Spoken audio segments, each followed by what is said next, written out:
You treated your daughter's life as content for a feed. For the murder of Elwyn Brown, this court sentences you to life imprisonment without the possibility of parole.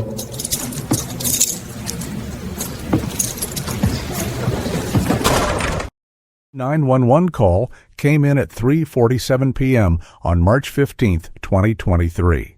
Serafina Voss's voice was pure maternal panic. "My daughter's not breathing." But when the toxicology report came back on 2-year-old Elwyn Voss, investigators found something that made their blood run cold. 6 weeks of chronic poisoning with propranolol, a beta blocker prescribed for her mother's pageant stage fright. The former Miss Georgia had been slowly killing her own child. Not for money, not for a man, for the likes, the sympathy, the sponsorships from her monetized motherhood blog. Now, in a Savannah courthouse where magnolia blossoms couldn't mask the stench of betrayal, Judge Eleanor Harmon prepared to deliver a sentence that would expose the darkest corner of maternal instinct. This is the case that proved beauty can be the perfect mask for murder. If you're watching this right now, hit that subscribe button so you don't miss any of our in-depth true crime cases, just like this one. Let us know in the comments where you're watching from, because we love hearing from our community of true crime enthusiasts around the world. But before the courtroom drama reached its crescendo with that devastating sentence, the case began on a seemingly ordinary spring day in Savannah's historic district, where Spanish moss draped the oak trees lining the cobblestone streets. Emergency responders had rushed to the Clark Brown residence after a frantic 911 call at 2:17 p.m., in which a distressed Serafina reported that her daughter had stopped breathing during an afternoon nap. Paramedic Troy Mitchell later testified that upon arrival, he found Serafina performing CPR on her daughter with mechanical precision, noting that while her technique was flawless, her emotional response seemed oddly controlled, her makeup intact, her voice steady, despite the occasional performance of distress. Elwyn was transported to Memorial Health University Medical Center, her tiny body already showing signs of cyanosis, her lips and fingertips turned a haunting shade of blue. Dr. Vivian Nguyen, the attending emergency physician, would later testify that the toddler displayed unusual symptoms: severely decreased heart rate, dangerously low blood pressure, and seizure activity that did not respond to standard treatments. Despite aggressive resuscitation efforts lasting over 40 minutes, little Elwyn was pronounced dead at 3:26 p.m., her mother watching from behind the trauma room glass, one hand pressed against her mouth in what appeared to be shock, the other methodically straightening her designer blouse. What initially seemed like a tragic case of sudden child death took a darker turn when Nurse Bethany Collins noticed Serafina's unusual behavior in the aftermath of her daughter's death. Instead of the expected collapse into grief, Serafina was observed making multiple phone calls, including one to her social media manager about posting a heartbreaking announcement to her motherhood blog, Crown to Cradle, A Queen's Journey Through Motherhood. When Dr. Nguyen mentioned the need for a routine autopsy given Elwyn's age and the unclear circumstances of death, witnesses reported that Serafina's demeanor shifted instantly, with the first signs of genuine panic crossing her previously composed features. Hospital security cameras captured the moment. Serafina gripping the doctor's arm, insisting that her daughter had always been sickly and that an autopsy was unnecessary and would only delay giving my angel the proper funeral she deserves.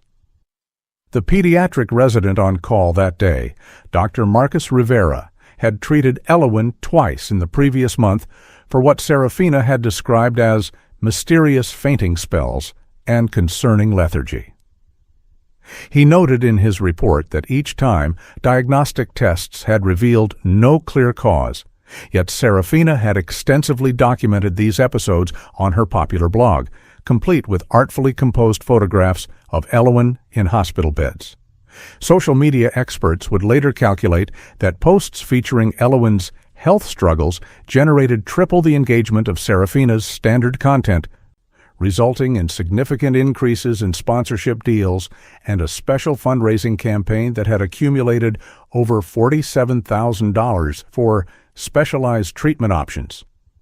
The peculiar pattern of symptoms, combined with Serafina's resistance to autopsy and Dr. Rivera's growing concerns about the numerous unexplained medical visits, prompted hospital administrators to contact the Savannah Police Department's Special Victims Unit. Detective Merrick Adams arrived at the hospital by 5 p.m., his weathered face betraying no emotion as he observed Serafina from across the family waiting room where she sat surrounded by an expanding circle of supporters. Adams, a 20-year veteran of cases involving crimes against children, noticed immediately what he would later describe in court as performance grief. Serafina's tears appeared only when new people entered the room, stopping abruptly when she thought no one was watching. The detective approached with measured steps, introducing himself with the practiced empathy he had developed over 2 decades of delivering the worst news to families, unaware that he was about to unravel one of the most disturbing cases of his career. "Mrs. Clark, I'm very sorry for your loss," he began, watching her face carefully as he continued. "I'd like to ask you a few routine questions about Elowen's medical history and the events leading up to today." Donovan Brown, Elowen's father and Serafina's husband, arrived at the hospital 30 minutes after being notified, his surgical scrubs still on from the emergency operation he had been performing at Savannah Memorial's Orthopedic Center. His raw, unfiltered grief provided a stark contrast to his wife's controlled display of emotion, his 6'4" frame seeming to collapse in on itself as he learned of his daughter's death. Detective Adams noted in his preliminary report that Dr. Brown appeared genuinely shocked when informed that police were conducting a routine investigation, stating, "I don't understand why this is necessary. Our daughter has had health problems for months. Serafina has been the one taking her to all the appointments while I've been working." The detective would remember this moment 6 days later when the toxicology results came back, revealing the presence of propranolol in Elowen's system at levels consistent with significant overdose. What no one in the hospital knew that day was that Dr. Donovan Brown had recently consulted with a family law attorney about seeking emergency custody of Elowen.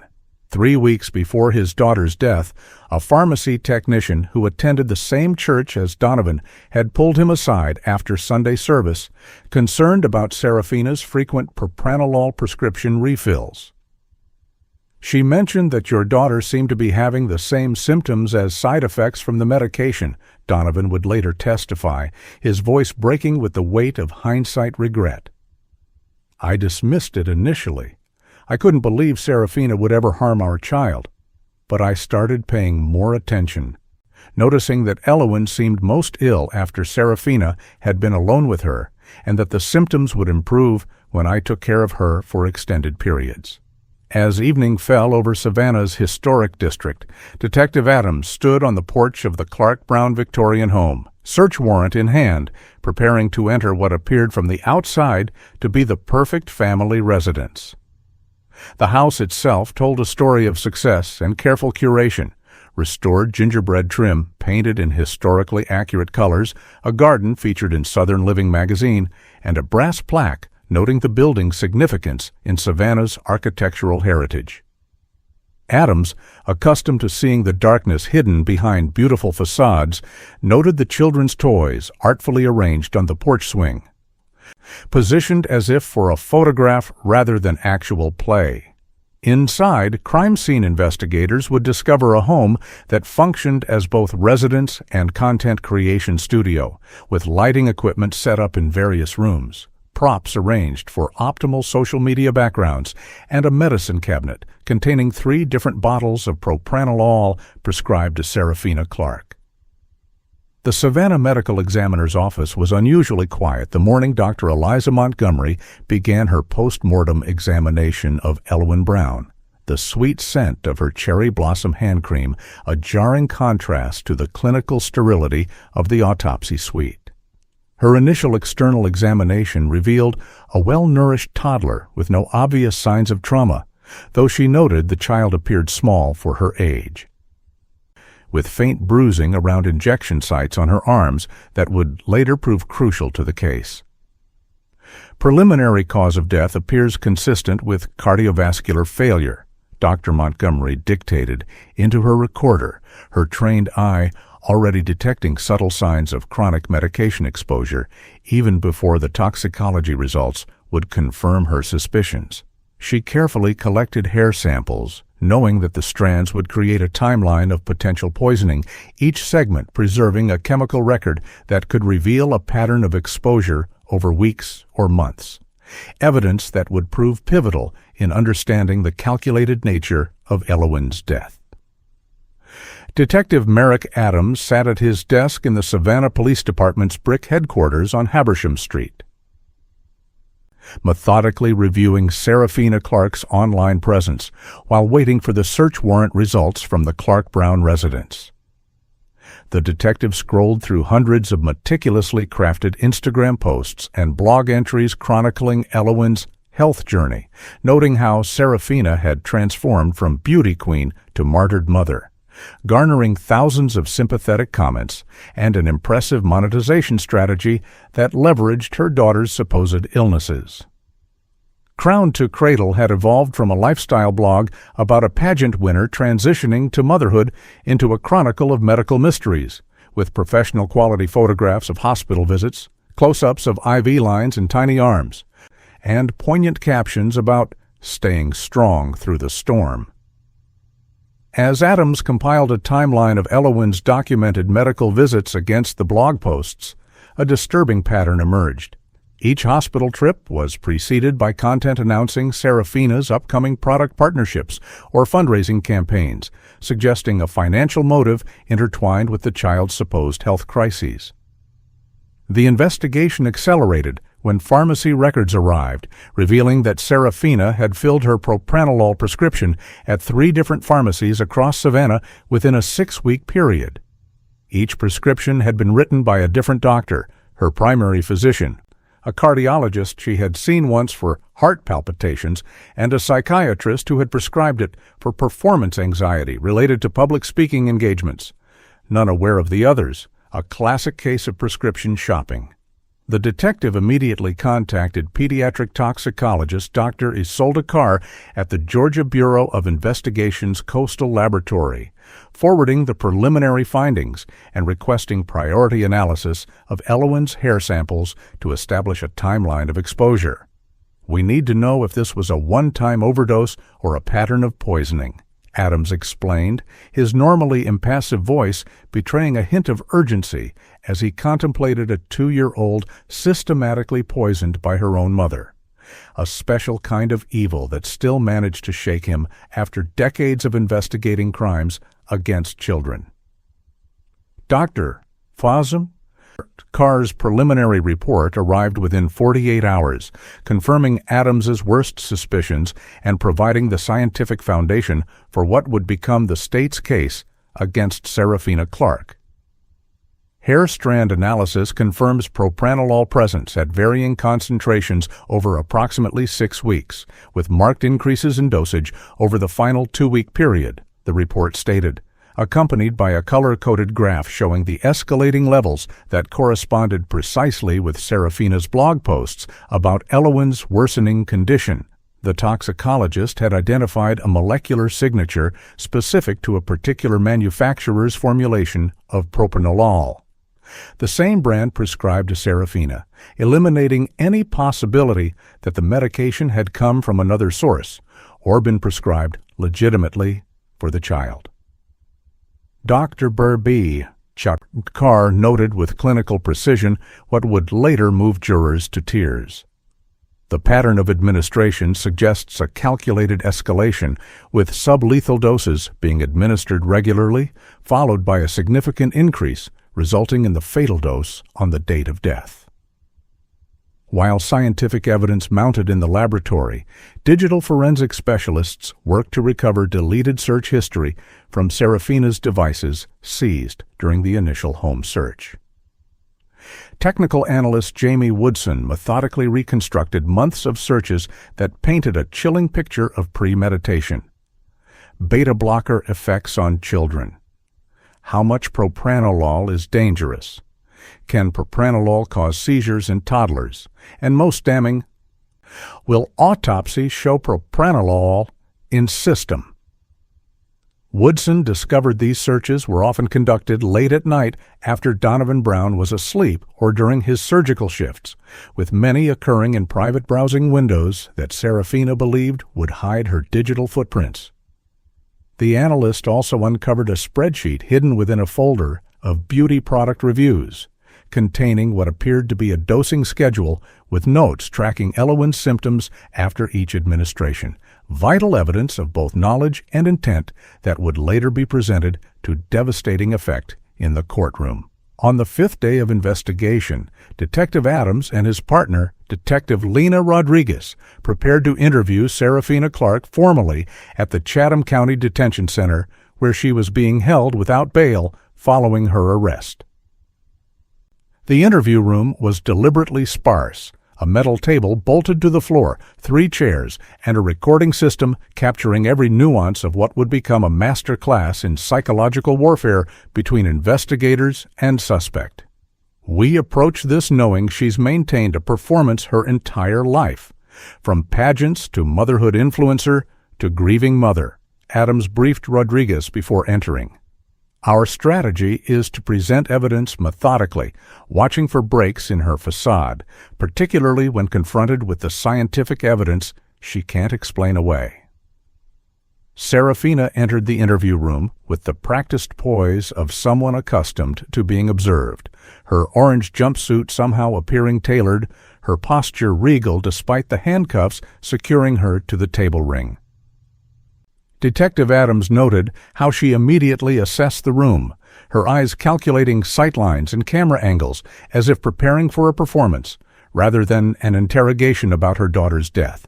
"Thank you for speaking with us today, Mrs. Clark," Adams began with deliberate formality, watching as she visibly flinched at the use of her maiden name rather than her married name, a subtle reminder that her husband had already filed for divorce and provided investigators with evidence of his growing suspicions before Elowen's death.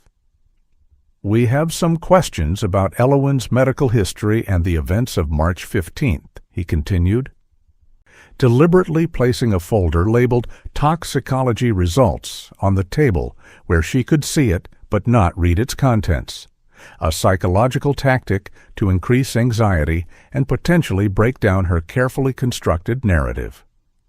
The early phase of questioning revealed Serafina's well-rehearsed version of events.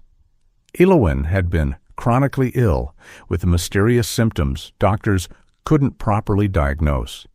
She had been desperately seeking answers while documenting their journey to help other mothers. The day of Elowen's death had been normal until she found her daughter unresponsive during nap time. Detective Rodriguez noted how Serafina's narrative mirrored her blog posts almost verbatim, suggesting she had internalized her own public fiction to the point where it had become her reality, a psychological phenomenon that would later feature prominently in expert testimony about her mental state. "Serafina, we've reviewed all of Elowen's medical record," Rodriguez said gently, sliding forward a timeline document showing every documented medical visit. "And none of her examining physicians ever found any organic cause for the symptoms you reported." The first crack in Serafina's composed facade appeared when Detective Adams presented enlarged photographs of Elowen's hair analysis results, the colorful graph showing escalating propranolol levels in a format impossible to misinterpret. "Can you explain why your daughter had increasing levels of your prescription medication in her system over a 6-week period?" he asked, his tone matter-of-fact rather than accusatory, creating space for her response. The detectives observed as Serafina's right hand began to compulsively smooth non-existent wrinkles from her jumpsuit, a self-soothing gesture that would become familiar to viewers of the eventual trial footage. "That's impossible," she whispered, her practiced media-ready voice faltering for the first time. "Elowen must have gotten into my medication accidentally." As the interview progressed past the 2-hour mark, Adams methodically dismantled Serafina's claims of accident or coincidence with scientific precision. He presented the pharmacy records showing her multiple prescriptions filled at different locations, the forensically recovered search history demonstrating her knowledge of propranolol's effects on children, and finally, the hidden dosing spreadsheet recovered from her laptop. With each piece of evidence, Serafina's pageant-trained composure deteriorated further, her hands now constantly moving, smoothing her jumpsuit, adjusting her hair, touching her face, physical manifestations of her crumbling psychological defenses. "Serafina, we also found something interesting on your beauty vlog from 3 days before Elowyn's death," Adams said, sliding forward a transcript of audio enhanced by the FBI's forensic laboratory. "When you were demonstrating a contouring technique, you can be heard whispering calculations in the background, calculations that match exactly the fatal dose administered to Elowyn on March 15th. The interview reached its breaking point when Detective Rodriguez gently placed a photograph of Elowyn on the table. Not a curated social media image, but a simple, joyful snapshot taken by Donovan at a family picnic, showing the toddler laughing in a sundress without any of the medical devices or sympathetic angles that featured in Serafina's content. "This is who Elowyn really was when she wasn't being poisoned," Rodriguez said softly, her words landing like physical blows as Serafina stared at the image of her healthy, happy daughter. The silence that followed stretched for 78 seconds on the interview recording before Serafina's carefully constructed world finally imploded. "You don't understand," she whispered, no longer performing, but speaking from some fractured place within. "She needed me to take care of her. Everyone loved us when she was sick. They only cared about us when she was suffering." While Serafina Clark was being processed into the Chatham County jail system, a team of investigators led by Detective Adams executed a secondary search warrant at the Clark Brown residence, this time with specific focus on areas identified from the initial findings. In the master bathroom's decorative glass canister labeled bath salts, criminalists discovered crushed propranolol tablets mixed with fine sugar, a mixture that could easily be dissolved in a child's drink without detection. Behind a false panel in Serafina's vanity drawer designed to hide pageant emergency supplies, technicians found a journal written in a code that digital forensics would later crack, using the pattern from her dosing spreadsheet, revealing detailed observations of Elowyn's reactions to increasing amounts of propranolol. The most disturbing discovery came from the nursery, where a teddy bear nanny cam Serafina used for her mommy monitoring social media series had accidentally recorded her administering liquid to a half-conscious Elowyn while whispering, "Just a little more to make you sleepy for the doctor, sweetheart. Mommy needs to show them how sick you are so they'll help us."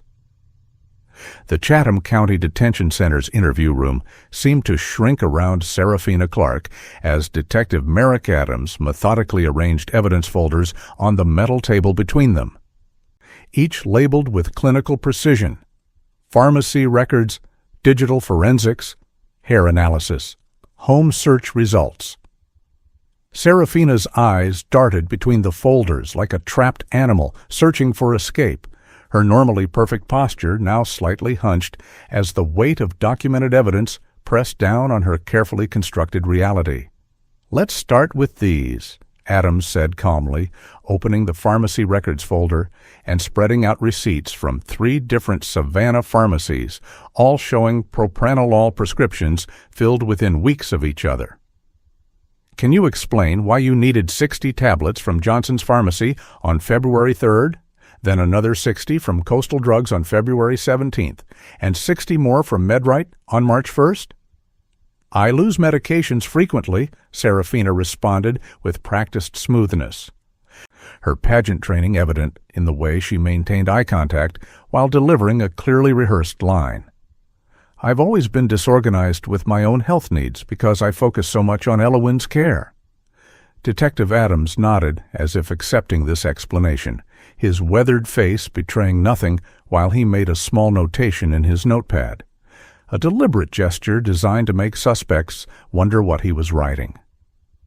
"That's understandable," he replied, his tone conversational rather than confrontational, building a false sense of security before his next question.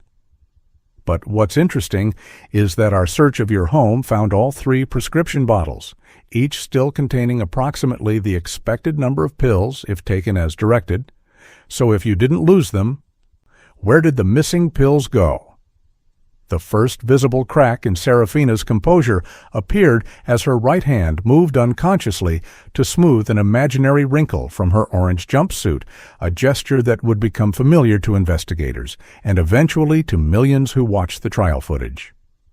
I can't," she stammered before recovering with a deep breath and a tight smile that didn't reach her eyes. "I sometimes take more than prescribed when I have severe anxiety before public appearances." Detective Adams let the statement hang in the air for several seconds, the silence itself becoming an interrogation technique as Serafina's hand continued its nervous smoothing motion, now working methodically across her lap as if ironing out imperfections in the rough fabric. "Serafina, I want to show you something our lab discovered," Adams continued, opening the folder marked Hair Analysis and sliding across a color-coded chart with a timeline spanning 6 weeks. "This is from Dr. Isolde Carr's analysis of Elowen's hair strands. Each segment shows propranolol levels at different points in time, creating a chemical calendar of exposure." He tapped a finger at the left side of the chart where faint blue coloration began, then traced rightward where the color intensified dramatically, his voice remaining matter-of-fact as he delivered devastating information. "As you can see, propranolol first appears in Elowen's system approximately 6 weeks before her death, with gradually increasing concentrations that spike significantly in the final week, exactly matching the pattern of your prescription refills." The interview room's fluorescent lights cast harsh shadows across Serafina's face as she stared at the chart, her expression cycling rapidly through confusion, calculation, and finally the beginning edges of panic. "That's impossible," she whispered, her media-trained voice suddenly thin and reedy. "There must be some mistake in the testing." Detective Lena Rodriguez, who had been silently observing from the corner, now stepped forward with a folder containing Dr. Carr's credentials and publications, placing them beside the hair analysis results. "Dr. Carr is the Southeast's leading pediatric toxicologist, Serafina," Rodriguez explained gently, her approach deliberately contrasting with Adams's clinical presentation. "And she's confirmed these results through 3 different testing methodologies. There's no error here." Adams methodically built upon this foundation, next revealing the digital forensic report showing Serafina's search history. Propranolol dosage by weight, how to disguise medicine taste for toddlers, beta-blocker overdose symptoms, and most damning, will beta-blockers show in autopsy of child? The detective watched as Serafina's compulsive smoothing of her jumpsuit accelerated, her hands now constantly in motion as her eyes remained fixed on the printed search terms she had believed were permanently deleted. "These searches were conducted on your personal laptop over a 2-month period," he explained, flipping to a calendar view that correlated each search with subsequent blog posts about Elowen's worsening mystery condition and with deposits to Serafina's monetized content accounts. "We've also noted that each time Elowen experienced medical distress, your social media engagement increased by an average of 342%, with corresponding increases in sponsorship revenue and medical fundraising donations." The psychological breaking point arrived 3 hours into the interview when Adams silently placed a single photograph on the table, a screenshot from Serafina's beauty vlog 3 days before Elowen's death. The image showed Serafina demonstrating a contouring technique, her expression serene as she applied makeup with practiced precision. But it was the accompanying transcript of enhanced audio that caused her carefully constructed facade to finally collapse.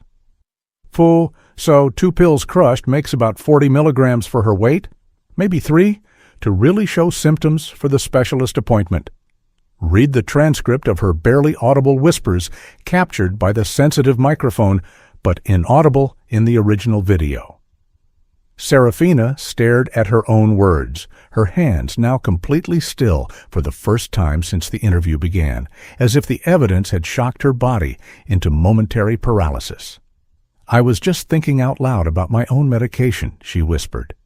But the excuse sounded hollow even to her own ears, her voice lacking the conviction that had characterized her earlier denials. Detective Adams nodded thoughtfully, allowing several seconds of painful silence before responding with the quiet certainty of someone who had seen the darkest sides of human behavior throughout his career. "Serafina, we found your dosing journal hidden in your vanity, the one where you tracked Elowyn's reactions to different amounts of propranolol, noting which doses produced the most convincing symptoms without endangering her life." He paused, watching as tears finally formed in her eyes. Not the camera-ready tears of her social media grief, but raw, uncontrolled moisture that smeared the careful makeup she had somehow managed to apply even in jail. "What happened on March 15th? Did you miscalculate the dose?" Something fundamental shifted in Serafina's demeanor, a tectonic movement beneath the perfect surface she had maintained for years through pageants, marriage, motherhood, and even arrest. "You don't understand," she said, her voice suddenly childlike, lacking its usual performed quality. "They only loved us when she was sick." Her hands resumed their frantic smoothing, but now the gesture seemed less about controlling her appearance and more a physical manifestation of trying to smooth away the horrible reality confronting her. "When Elowyn was healthy, no one cared. My followers dropped, sponsors disappeared, Donovan worked constantly. But when she was sick, everyone paid attention, everyone cared about us, everyone saw me as the devoted mother, the perfect caregiver." Detective Rodriguez gently entered the conversation, her approach deliberately nurturing in contrast to Adams's methodical presentation of evidence. "Help us understand what happened that day, Serafina," she encouraged, sliding a tissue across the table as Serafina's tears intensified. "I didn't mean to give her too much," Serafina whispered, the words tumbling out between suppressed sobs. "But Donovan had met with a lawyer. He was going to take her away from me. He found one of my prescription bottles and started asking questions." Her hands now worked frantically at her jumpsuit, as if trying to erase not just wrinkles, but her entire reality. "I just wanted her to have symptoms serious enough that they'd keep her in the hospital for a few days, where I could be the perfect mother at her bedside, where everyone would see how dedicated I was. I never meant for her to stop breathing."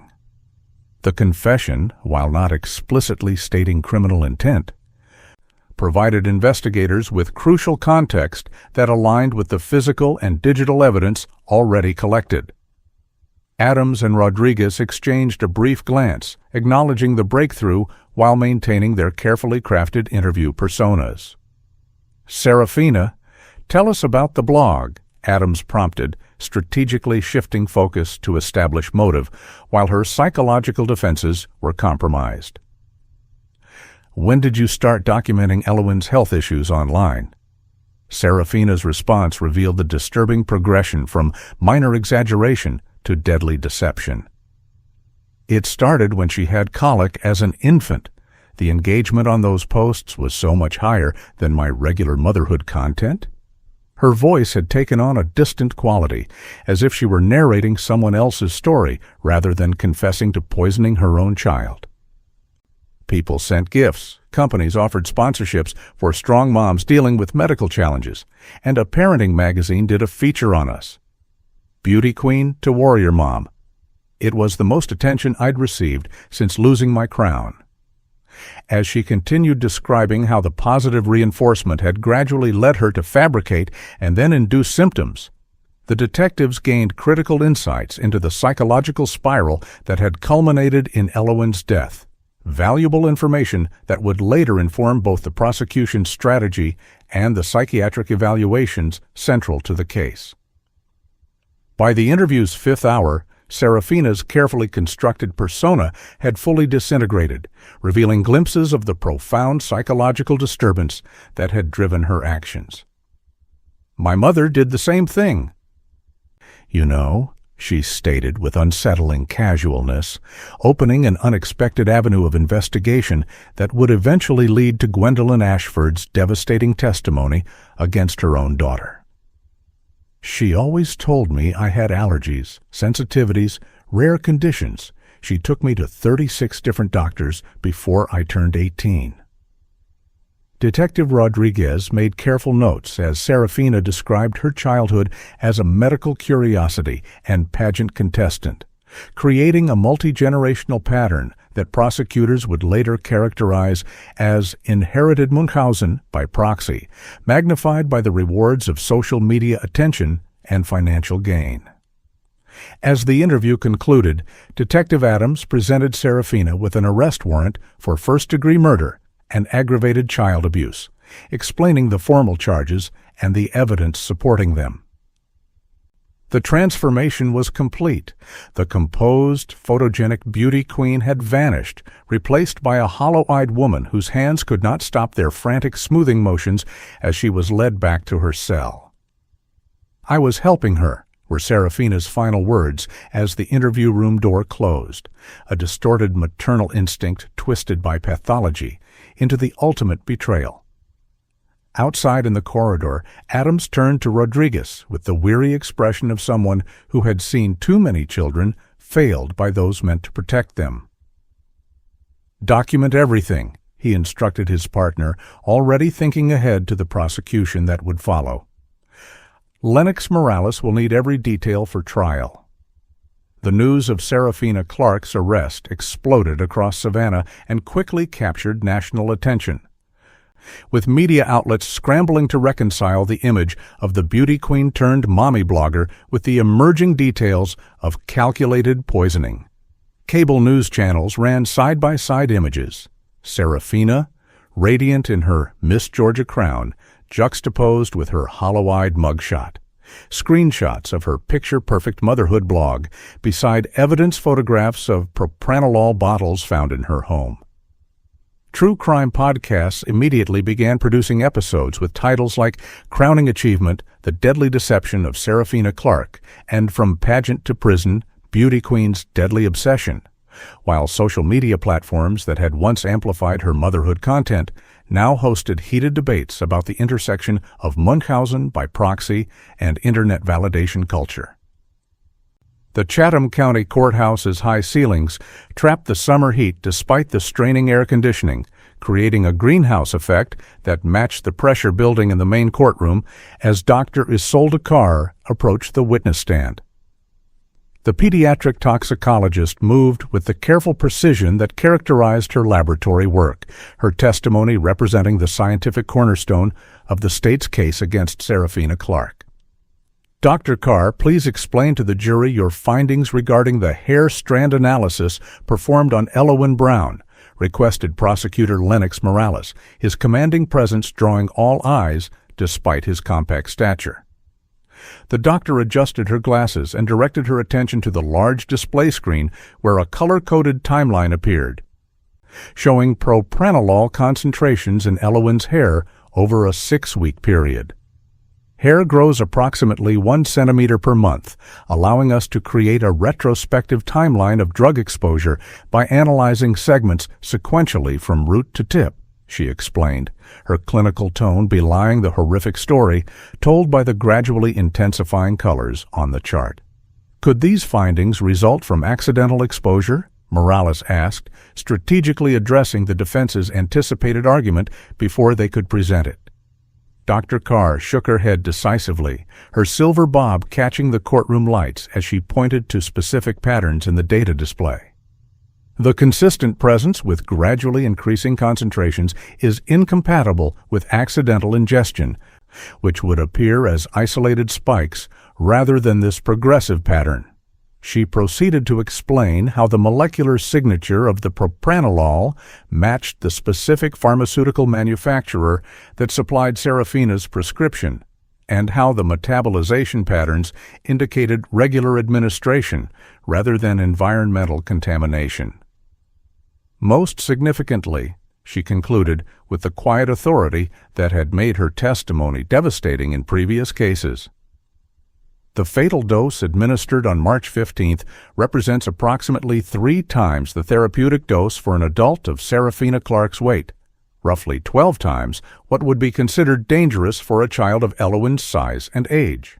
The scientific testimony continued with Dr. Vivian Nguyen, the emergency physician who had treated Eloin, describing the toddler's symptoms upon arrival at Memorial Health University Medical Center.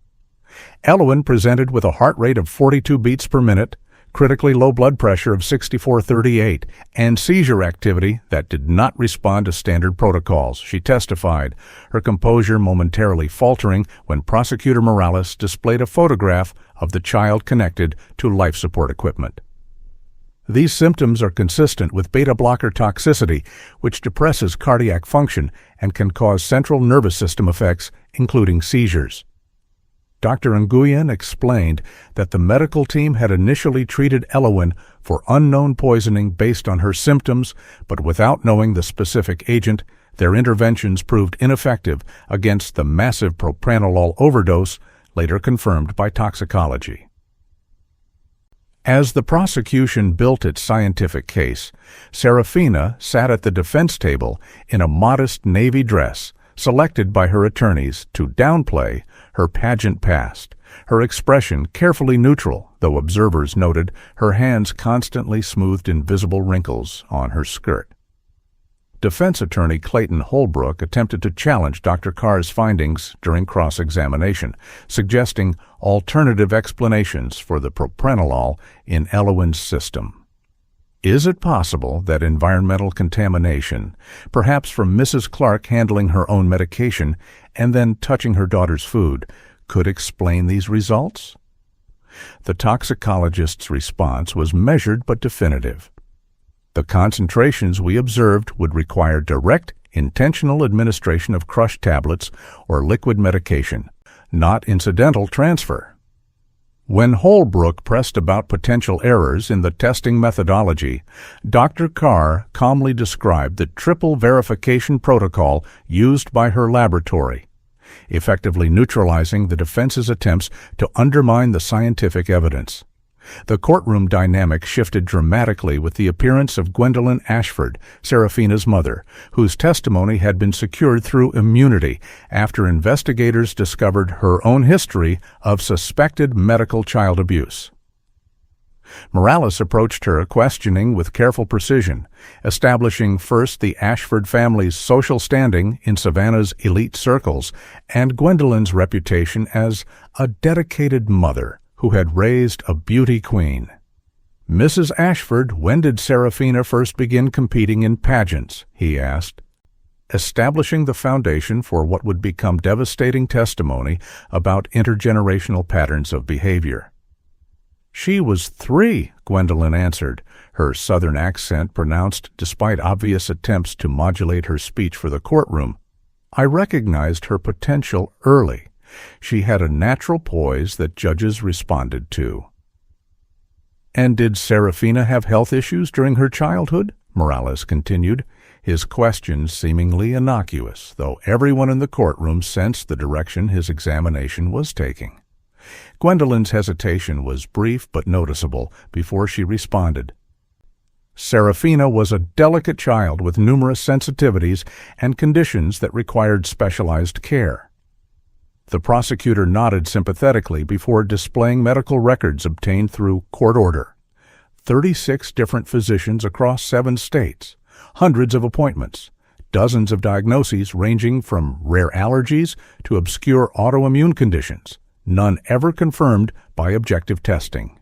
"Mrs. Ashford, did you take Serafina to all of these medical appointments between 1998 and 2013?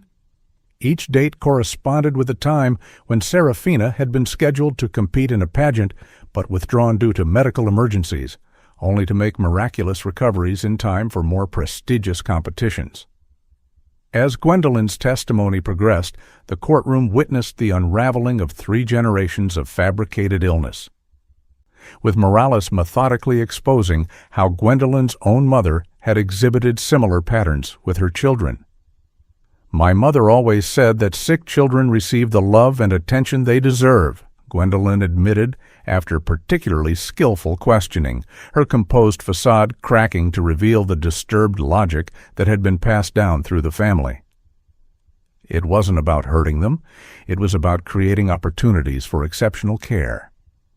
This stunning admission drew audible gasps from the jury as Morales displayed childhood photographs of Serafina in hospital beds, juxtaposed with images of Elowen in nearly identical poses from the Crown to Cradle blog, a visual representation of the cycle of abuse repeating across generations, now amplified by social media validation and financial incentives. Defense attorney Holbrook's cross-examination of Gwendolyn Ashford attempted to characterize her as an opportunistic witness, turning against her daughter to save herself from prosecution. "Isn't it true that you only agreed to testify after being threatened with charges related to your treatment of Serafina during her childhood?" The question hung in the air as Gwendolyn's carefully applied makeup failed to hide the flush creeping up her neck. "I was offered immunity, yes," she acknowledged, her voice tighter than before. "But I'm testifying because 3 generations of this is enough. My granddaughter is dead because of patterns I helped create." This unexpected moment of accountability from a woman clearly accustomed to manipulation created a powerful impression on the jury, several of whom were visibly moved by this rare instance of truth amid the layers of deception that characterized the case. The prosecution's case strengthened further with testimony from Sterling Ashford, Serafina's estranged father, a former pharmaceutical representative whose knowledge had unwittingly contributed to his granddaughter's death. "Serafina called me in January with questions about beta blockers," he testified, his voice rough with emotion and self-recrimination. "She said she was researching for a blog post about medication safety in homes with children." Morales guided him through a series of phone records showing calls between father and daughter that aligned precisely with her escalating internet searches about propranolol dosing and effects. "I explained how these medications work, their side effects, how they're metabolized. I even warned her specifically about how dangerous they could be for children," Sterling continued, visibly struggling with the knowledge that his professional expertise had been weaponized against his granddaughter. "I never imagined she was planning to use this information to harm Elowen. I thought I was helping with educational content." The 5th day of testimony introduced the financial motive behind Serafina's actions, with digital forensic accountant Teresa Valdez presenting analysis of the monetization structure behind Crown to Cradle. Her testimony revealed how Serafina's blog and social media accounts generated revenue through multiple streams: sponsored content from parenting and medical supply companies, affiliate marketing of products supposedly helping with Elowen's conditions, direct donations through a medical fundraising page, and partnership deals with wellness brands marketing to mothers of chronically ill children. Posts featuring Elowen's medical crises generated approximately 342% more engagement than standard content, Valdez explained, displaying analytics data alongside bank records showing corresponding financial deposits. Following the establishment of the medical fundraising campaign in January 2023, Mrs. Clark's monthly revenue increased from approximately $4,000 to over $12,000, with the highest single-day donations occurring after hospital visit updates. As the prosecution's case unfolded, Savannah residents packed the courtroom daily, with lines forming before dawn for limited public seating. Local media provided continuous coverage, with the Savannah Morning News running a front-page series titled Beauty, deception, and death, examining how the case revealed darker aspects of social media culture and monetized suffering. National outlets framed the story as a cautionary tale about performance motherhood and the dangers of unchecked influence, with psychological experts weighing in on how traditional Munchausen, by proxy, had evolved in the digital age. Court officers reported that Serafina appeared increasingly agitated as the evidence mounted, her compulsive smoothing of her clothing now accompanied by whispered conversations with her defense team and occasional tears that seemed to appear and disappear with strategic timing when the jury's attention turned her way. Prosecutor Lennox Morales stood at the center of the Chatham County courtroom, his commanding presence belying his modest stature as he gestured toward the large screen displaying Serafina Clark's Crown to Cradle blog homepage. Ladies and gentlemen of the jury, what you're seeing is not just a mother's online journal, it's the murder weapon, he declared, his resonant voice filling the wood-paneled space as the gallery fell silent. The screen transitioned through a carefully curated slideshow of blog posts showing Elowyn's medical journey, each image more heartbreaking than the last. The toddler connected to monitors, close-ups of tiny arms with IV lines, artful black and white photographs of Serafina sleeping beside a hospital crib, all accompanied by poignant captions about another mysterious episode and searching for answers the doctors can't provide. Digital forensics expert Cameron Walsh approached the witness stand as Morales continued. Mr. Walsh, please explain to the jury the timeline correlation you discovered between these blog posts and the defendant's other online activities. Walsh, who specialized in social media analytics for the Georgia Bureau of Investigation, adjusted his glasses and directed the jury's attention to a dual timeline display showing Serafina's public content alongside her private searches. We discovered a consistent pattern over the 6 months preceding Elowyn's death, he explained, highlighting specific dates with a laser pointer. Typically, Mrs. Clark would conduct searches about medication effects and dosages, followed within 24 to 48 hours by Elowyn experiencing symptoms requiring medical attention, which would then be documented extensively on the blog. The analyst methodically walked the jury through specific examples, including a January 12th search for beta blockers' effect on toddler heart rate, followed by a January 14th emergency room visit, documented in a blog post titled Another Heartbreaking Setback, which generated over 47,000 engagements and preceded a spike in donations to Serafina's medical fundraising campaign. The dismantling of Serafina's carefully constructed motherhood image continued as Walsh presented forensically recovered search queries that revealed the calculated nature of her actions. Propranolol liquid form, mixing instructions, symptoms of low-dose beta blocker in children, how to make child drowsy without sedatives. Will doctors suspect medication if child has unexplained symptoms? And most damning, how to appear appropriately concerned mother hospital. These searches were juxtaposed with screenshots from her blog showing Serafina positioned as the perfect advocate mother, designer bags carefully placed in hospital room photographs, professional quality lighting illuminating her exhausted but determined expressions, and meticulously crafted captions that presented her as heroic while subtly soliciting both sympathy and financial support. The data shows Mrs. Clark spent an average of 4.3 hours editing each crisis photograph before posting, Walsh testified, including color grading to enhance Elowyn's pallor and adjusting medical equipment in frame for maximum emotional impact. Financial analyst Veronica Diaz took the stand next, presenting a comprehensive breakdown of how Serafina had monetized her daughter's suffering through multiple revenue streams. The Crown to Cradle enterprise operated through a sophisticated multi-platform strategy, Diaz explained, displaying spreadsheets tracking income growth that correlated directly with the escalation of Elowyn's reported medical crises. Her testimony revealed how Serafina had leveraged her pageant connections to secure early brand partnerships that evolved from lifestyle and beauty sponsorships into more lucrative deals with medical supply companies, specialized nutrition products, and wellness brands, marketing to families of chronically ill children. Mrs. Clark commanded premium sponsorship rates specifically for content featuring Elowin's medical journey, Diaz continued, highlighting contracts that explicitly valued authentic hospital content at 3 times the rate of standard motherhood posts.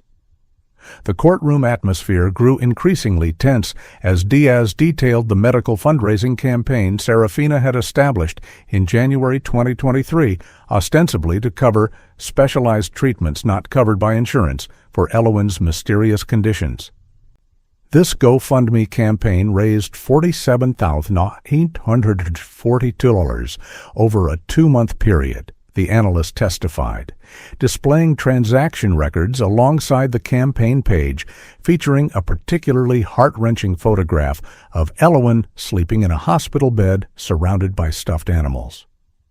Our investigation revealed that only $3,281 was ever spent on medical-related expenses, while the remainder funded luxury purchases including a $12,000 designer handbag collection, a $9,000 bathroom renovation, and a $7,500 professional photography package for updating Mrs. Clark's media kit to solicit additional sponsorships. Jurors visibly reacted to this testimony, several shaking their heads in disbelief as Serafina stared straight ahead, her habitual clothing smoothing now a constant, almost frantic motion beneath the defense table. The prosecution's most damaging evidence came when digital forensic technician Jamie Woodson testified about recovering Serafina's deleted search history, methodically explaining the technical process of reconstructing data the defendant believed was permanently erased. Even when a user employs private browsing or manually deletes their history, digital artifacts remain in system files and caches, Woodson explained, displaying a chronological list of recovered searches that painted a disturbing picture of escalating intent. The courtroom fell completely silent as the technician read aloud searches from the weeks before Elowin's death. How much propranolol will cause hospitalization but not death? Will doctors recognize beta-blocker overdose in toddler? Can child build tolerance to propranolol requiring higher doses? And finally, from the morning of March 15, 2023, how long after propranolol administration do serious symptoms begin? Defense attorney Clayton Holbrook attempted to undermine the digital evidence during cross-examination, suggesting that recovered search data could be corrupted or misattributed. Is it possible that these searches could have been conducted by someone else using Mrs. Clark's devices? He asked Woodson, who acknowledged the technical possibility while emphasizing the authentication measures taken. While theoretically possible, the search patterns consistently occurred when device geolocation placed them in Mrs. Clark's possession, often late at night when her husband was working overnight surgical shifts or during his documented hospital rounds. Holbrook pushed further, questioning whether the searches could have been for legitimate research purposes related to Serafina's blog content about medication safety. But this line was effectively neutralized when Woodson displayed the specific phrasing and contextual details of the searches. The queries consistently focused on administration methods, concealment techniques, and symptom production rather than safety or prevention aspects. The jury appeared visibly affected when Prosecutor Morales introduced evidence recovered from Serafina's beauty vlog, playing enhanced audio that captured her whispering dosage calculations while filming a makeup tutorial 3 days before Elowin's death. FBI audio specialist Grant Kimura explained the enhancement process that revealed these barely audible statements. Using specialized filtering techniques, we isolated background vocals occurring at a volume approximately 15% of the main narration. The courtroom speakers played Serafina's whispered calculations. Maybe 3 crushed in apple juice this time? That's about 60 milligrams. Should create more dramatic symptoms for the specialist appointment. While the video showed her calmly demonstrating contouring techniques, her expression serene and focused on her reflection rather than betraying any awareness of the deadly plans she was articulating. As the fifth day of testimony concluded, the prosecution called Dr. Eleanor Simmons, director of the Behavioral Analysis Unit at Emory University, and a leading expert on Munchausen syndrome by proxy in the digital age. Her testimony provided crucial context for understanding Serafina's psychological motivations, explaining how traditional factitious disorder imposed on another had evolved with the advent of social media validation and monetization opportunities. What we're observing in this case is a perfect storm of psychological factors, Dr. Simmons explained, her academic precision making the horror of her analysis all the more impactful. The intergenerational pattern established through Mrs. Clark's own childhood created the foundation, while contemporary social media culture provided unprecedented rewards, both emotional and financial, for performing the role of suffering mother. Dr. Simmons detailed how Serafina's pageant background had created a framework for performance and validation seeking that transferred seamlessly to her online motherhood persona. Pageants and social media, influencing both, operate on similar psychological principles. They reward perfection, performance, and the ability to elicit emotional responses from audiences. She testified, displaying side-by-side images of Serafina in her Miss Georgia crown and later cradling Elowen in a hospital bed, noting the identical expressions and posed quality of both photographs. The significant difference is that motherhood influencing, particularly in the medical adversity niche, provides continuous validation rather than the intermittent reinforcement of pageant competitions, creating an even more powerful psychological reward system. This expert framing helped jurors understand how Serafina's behavior, while monstrous, followed a comprehensible psychological pattern rather than representing incomprehensible evil. A nuanced perspective that paradoxically made her calculated actions seem even more disturbing in their rationality.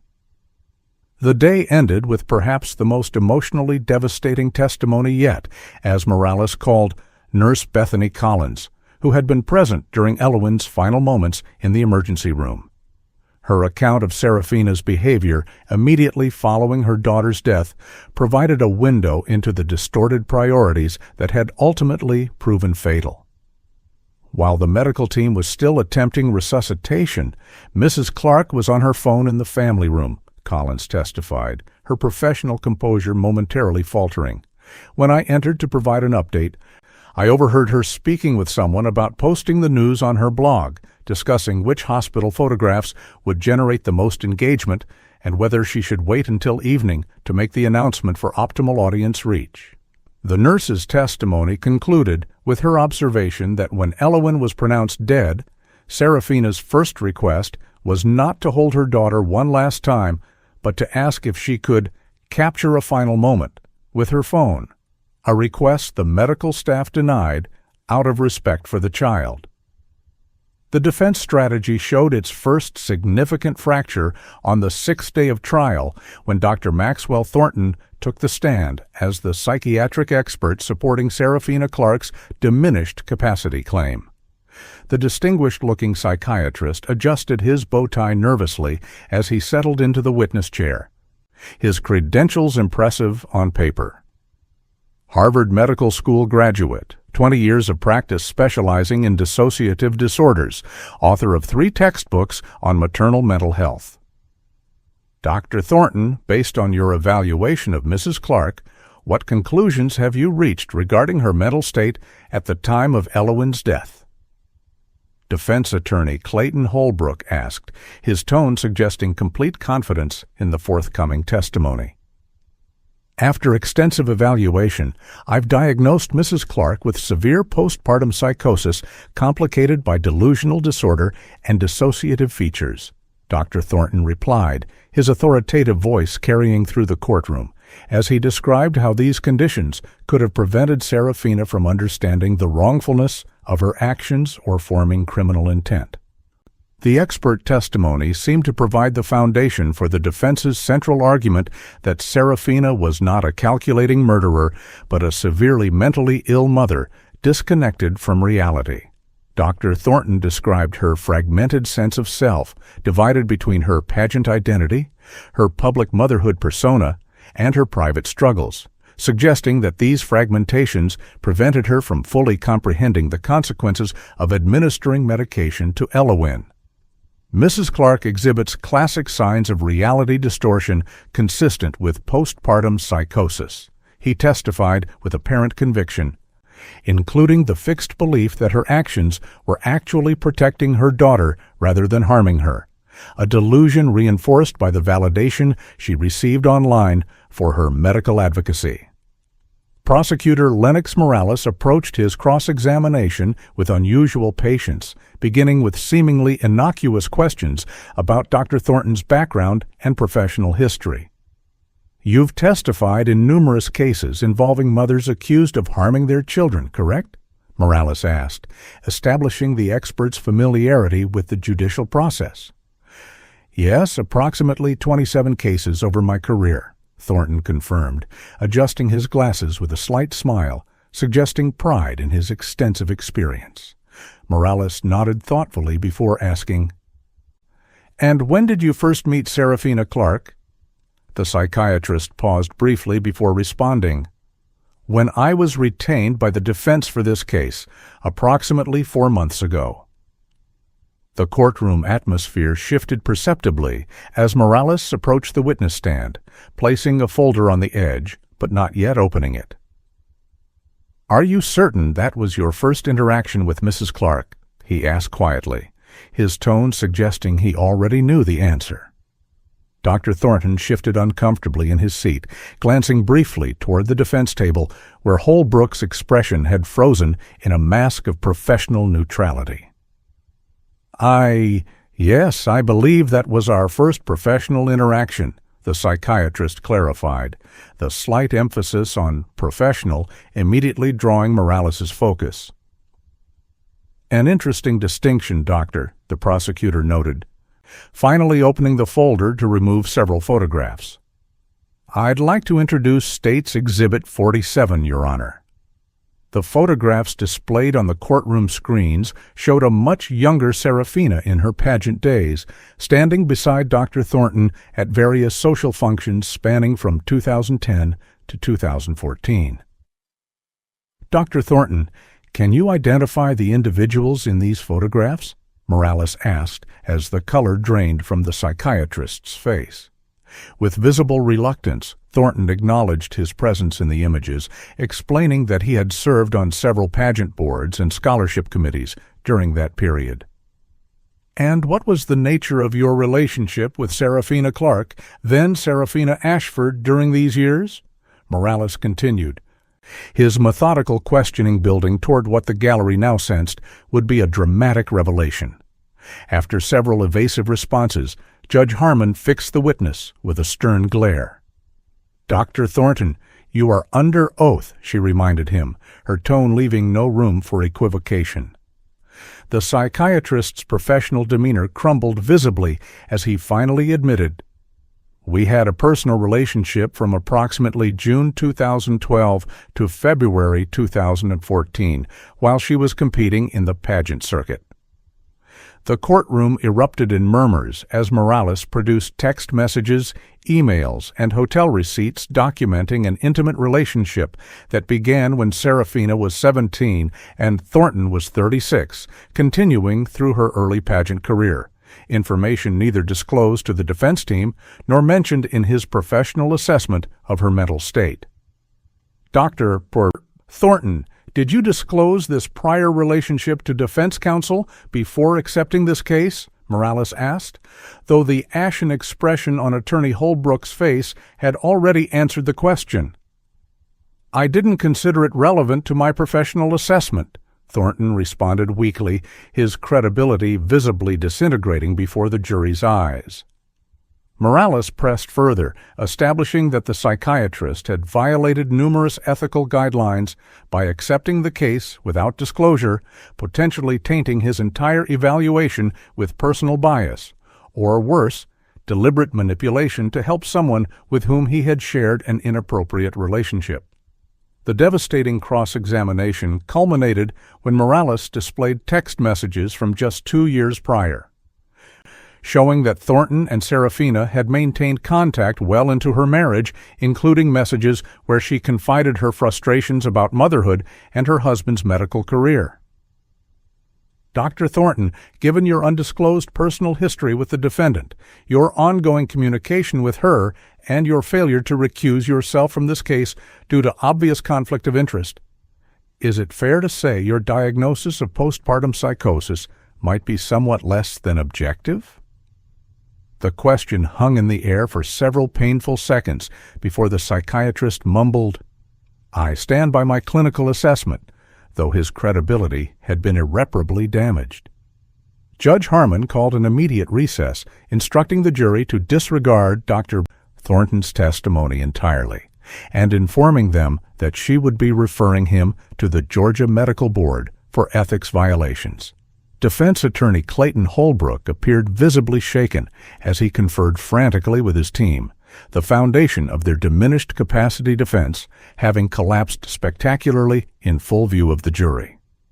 When court resumed, Holbrook attempted damage control by immediately calling Dr. Rebecca Chen, a forensic psychiatrist with no previous connection to Serafina, to provide a fresh evaluation. But the hastily arranged testimony lacked the depth and conviction of a thoroughly developed assessment, coming across as a desperate attempt to salvage a defense strategy in tatters.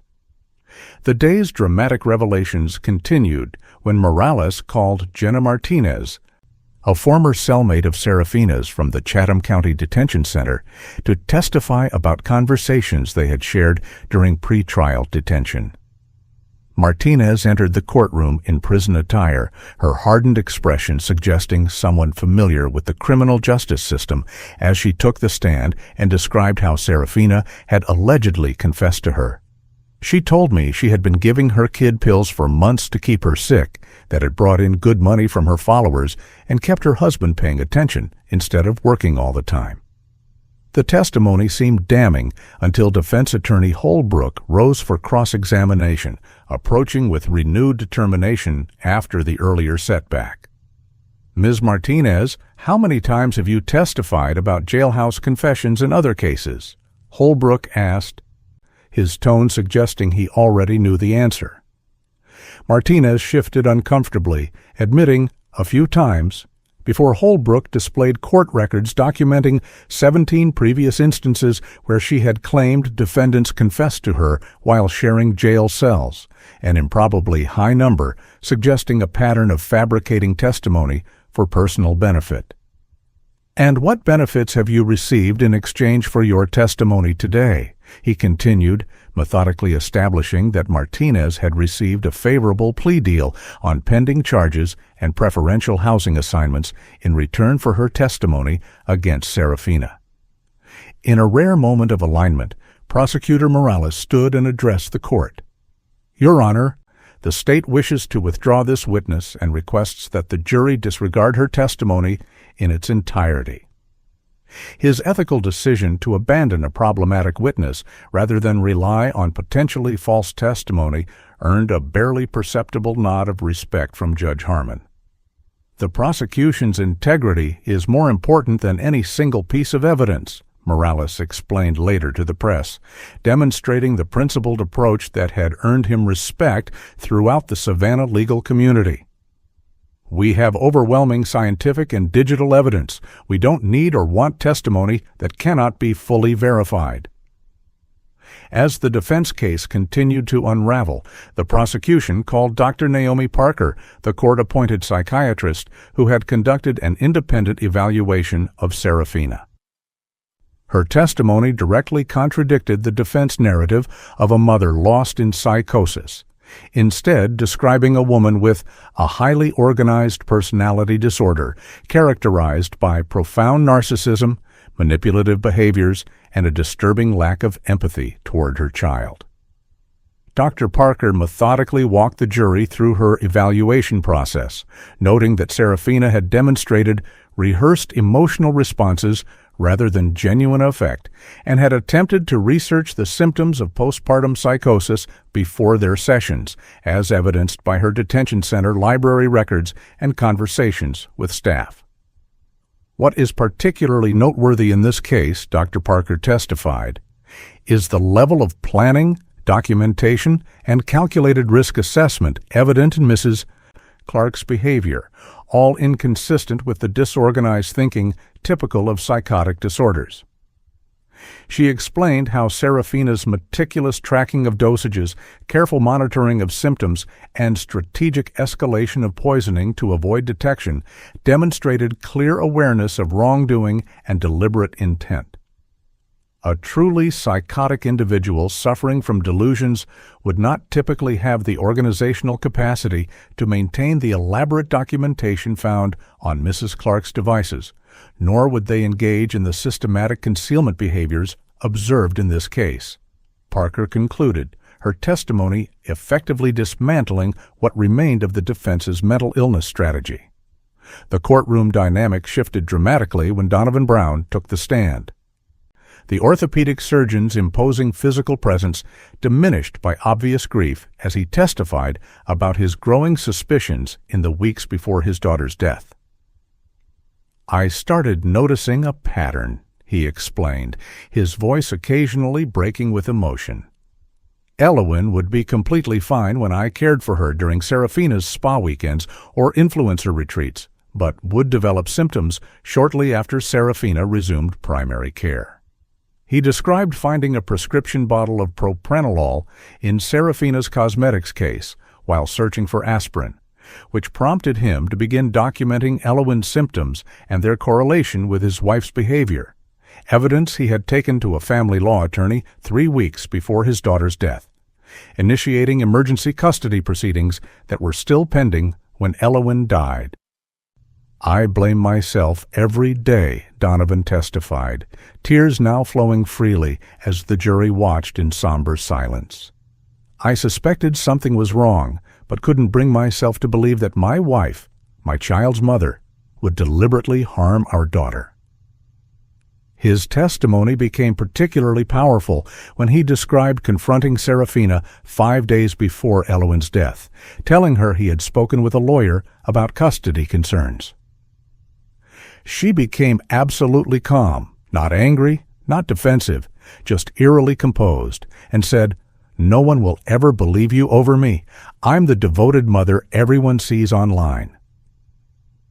This account of Serafina's calculated response provided critical context for the prosecution's timeline, suggesting that her knowledge of impending custody proceedings had accelerated her poisoning schedule, resulting in the fatal overdose that killed Elowyn. The 7th day of the trial opened with testimony from Theodora Voss, Donovan Brown's mother, and a key prosecution witness whose observations had first raised concerns about Serafina's behavior with Elowyn. The elegant 70-year-old former nursing professor entered the courtroom with dignified composure, her silver hair pulled back in a simple chignon that contrasted with Serafina's more elaborate courtroom styling. "Mrs. Voss, when did you first become concerned about your granddaughter's care?" Prosecutor Lennox Morales asked after establishing her background and relationship to the family. "During Elowyn's first birthday celebration," Theodora replied, her voice steady despite the evident emotion behind her words. "Serafina became visibly agitated when Elowyn appeared perfectly healthy and energetic during the party, particularly when guests commented on how well she looked compared to the concerning images they'd seen online."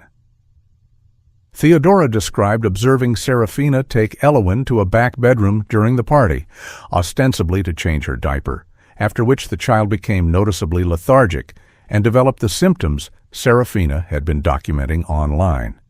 "When I offered to help, suggesting that perhaps Elowyn was coming down with something and should rest instead of continuing the party, Serafina became defensive and said, "She's fine. She just needs to take her medicine." The grandmother's nursing background had triggered immediate concern, as she knew Elowen had no prescribed medications at that time. When I asked what medicine she was referring to, Serafina quickly corrected herself, saying she meant a natural supplement for immunity, but her reaction seemed excessive, almost panicked, over a simple question. The testimony grew increasingly disturbing as Theodora recounted multiple instances where Serafina's behavior with Elowen had raised red flags, preventing other family members from being alone with the child, rushing to explain symptoms before anyone else could observe them, and most tellingly, her different presentation of Elowen's condition depending on the audience. To medical professionals, she would describe severe, alarming symptoms that required immediate attention, but to family members expressing concern, she would downplay those same symptoms as minor or improving, Theodora explained, noting how this discrepancy became apparent when she accompanied them to a pediatrician appointment, where Serafina described symptoms she had specifically told family didn't exist.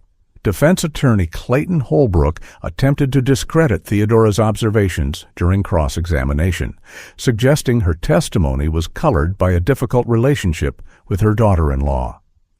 "Isn't it true that you and Serafina had conflicts about parenting approaches from the beginning?" he asked, his tone implying natural tension between generations rather than legitimate concerns. Theodora's response was measured but firm. "We had different perspectives on some aspects of childcare, certainly, but my concerns about Elowen's welfare transcended ordinary disagreements about parenting styles." She went on to explain that her nursing background had made her particularly attuned to inconsistencies in symptom reporting and medication management, providing a professional framework for her observations that extended beyond mere personal friction.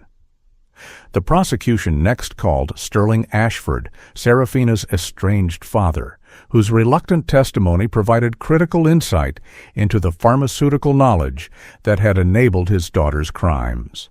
The former pharmaceutical representative entered the courtroom with visible discomfort, his shoulders hunched as if bearing an invisible weight as he took the stand to testify against his only child. "Mr. Ashford, when did Serafina contact you regarding information about beta blockers?" Morales asked, after establishing their estrangement following his divorce from Gwendolyn 15 years earlier. "January 17th of this year," Sterling replied, consulting notes he had been permitted to bring to the stand. She called saying she was researching child safety for a sponsored blog post about keeping medications secure from curious toddlers. Sterling's testimony revealed how Serafina had skillfully extracted detailed information about propranolol from him during several phone conversations, asking increasingly specific questions about dosages, side effects, and detection methods. She seemed particularly interested in how the medication affected heart rate and blood pressure, and whether the effects would be immediately noticeable or develop gradually, he explained, his voice thick with self-recrimination as he connected these questions to what he now understood was preparation for poisoning Elowen. "I even warned her specifically about how dangerous beta blockers could be for children. I told her that even a small dose could cause serious complications in someone Elowen's size." The most damning aspect of Sterling's testimony came when he recounted a conversation from early March, just weeks before Elowen's death, in which Serafina had asked whether propranolol would show up in routine blood tests. "I explained that standard panels don't typically screen for beta blockers unless specifically requested, and that some facilities might not have the capability to test for them at all without sending samples to specialized laboratories." He paused, visibly struggling with the knowledge that this information had likely emboldened Serafina's actions. She seemed relieved by this information, which I interpreted at the time as reassurance that accidental exposure would be identifiable if necessary. I never imagined she was ensuring her deliberate poisoning would go undetected. Defense attorney Holbrook's cross-examination attempted to portray Sterling as an absent father seeking to absolve his guilt through testimony against his daughter. after abandoning your family 15 years ago.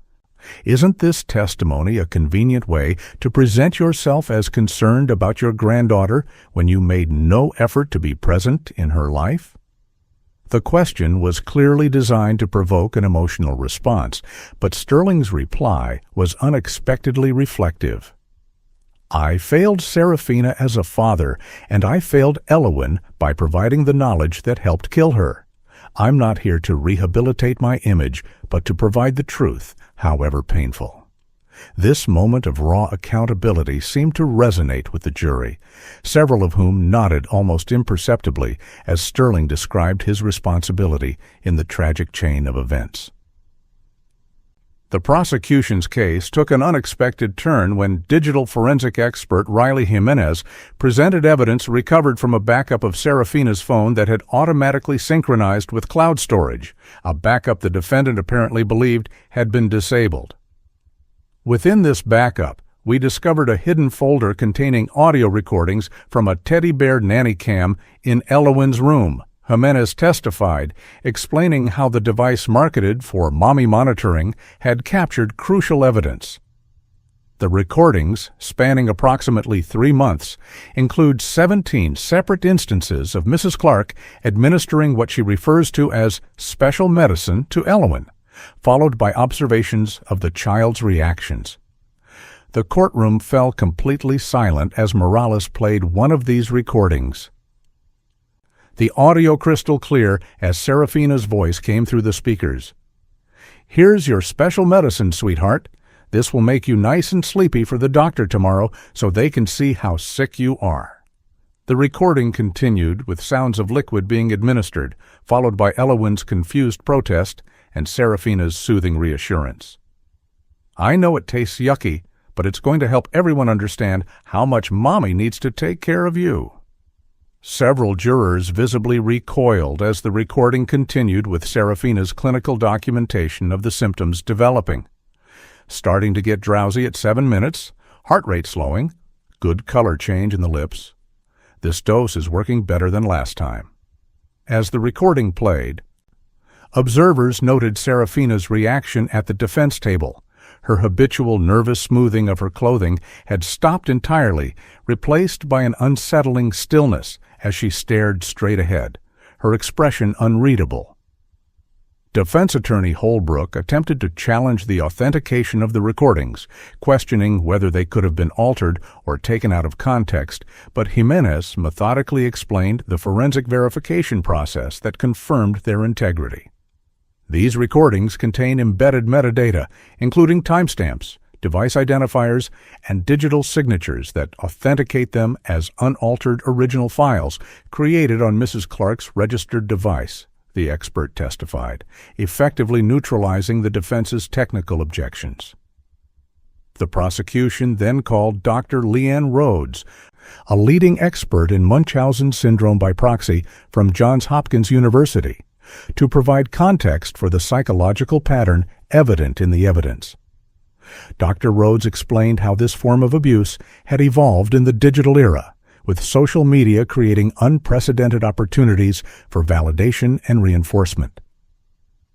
What we're seeing in this case represents a particularly concerning evolution of factitious disorder, imposed on another, amplified by the immediate rewards of online engagement and financial incentives, she testified, describing how traditional Munchausen cases typically sought attention from medical professionals, while contemporary cases often target much larger online audiences. Mrs. Clark's case demonstrates the classic progression of this disorder, Dr. Rhodes continued, displaying a timeline correlating Elowen's increasing medical episodes with growth in social media followers and monetization. Initially, minor symptoms are induced or fabricated, generating supportive responses that reinforce the behavior. As tolerance develops, both in the victim's physical response to the induced illness and in the perpetrator's psychological need for increased validation, the methods typically escalate in severity and frequency. The expert explained how the impending loss of control represented by Donovan Brown's custody concerns would have created a crisis point in this psychological pattern, potentially triggering the fatal escalation that occurred on March 15th.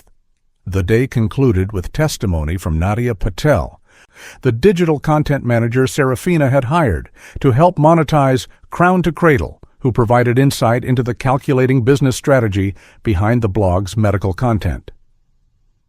Serafina was extremely methodical about tracking engagement metrics, Patel testified, displaying spreadsheets showing how different types of content performed. After the first post about Elowin's mysterious symptoms in November 2022 generated triple the normal engagement, Serafina immediately pivoted the content strategy to focus more heavily on medical challenges. Patel described how Serafina had explicitly directed her to prioritize partnership opportunities with medical equipment companies, specialized children's nutrition brands, and pharmaceutical-adjacent products, creating a business model that directly profited from Elowin's deteriorating health. She referred to hospital content as golden ticket posts because they reliably produced spikes in followers, engagement, and sponsor interest, Patel continued. Her testimony particularly powerful as it came from someone who had previously been loyal to Serafina's brand.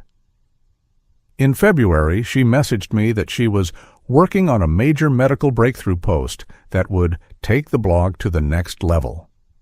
This was approximately 1 week before Elowin was hospitalized with what we now know was an earlier propranolol overdose. The content manager's final revelation proved especially disturbing. An email draft Serafina had prepared but never sent, timed to publish automatically in the event of Elowin's death. Framing her daughter's passing as the culmination of a brave battle with a mysterious condition and announcing a foundation to be established in her name, complete with donation links and sponsorship opportunities for companies wishing to associate with the memorial campaign.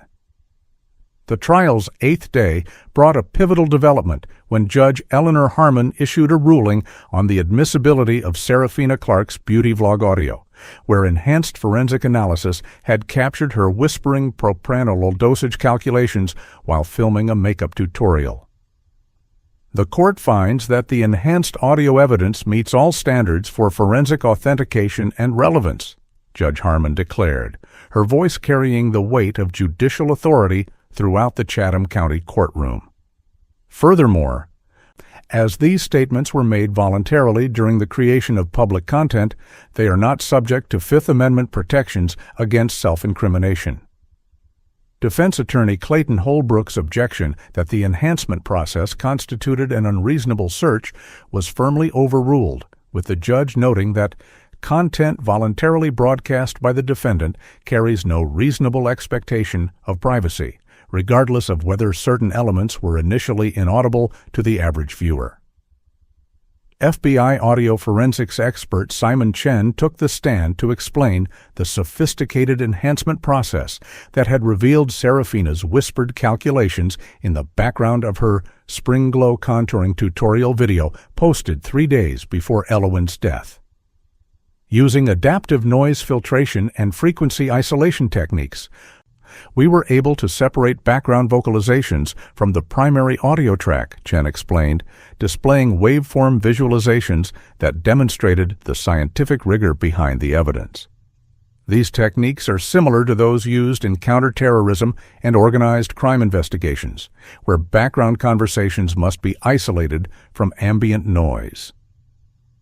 The expert methodically walked the jury through the authentication procedures that verified the enhanced audio had not been altered or manipulated, establishing a clear chain of custody from the original video file to the enhanced evidence now before the court. When prosecutor Lennox Morales played the enhanced audio for the courtroom, the effect was chilling.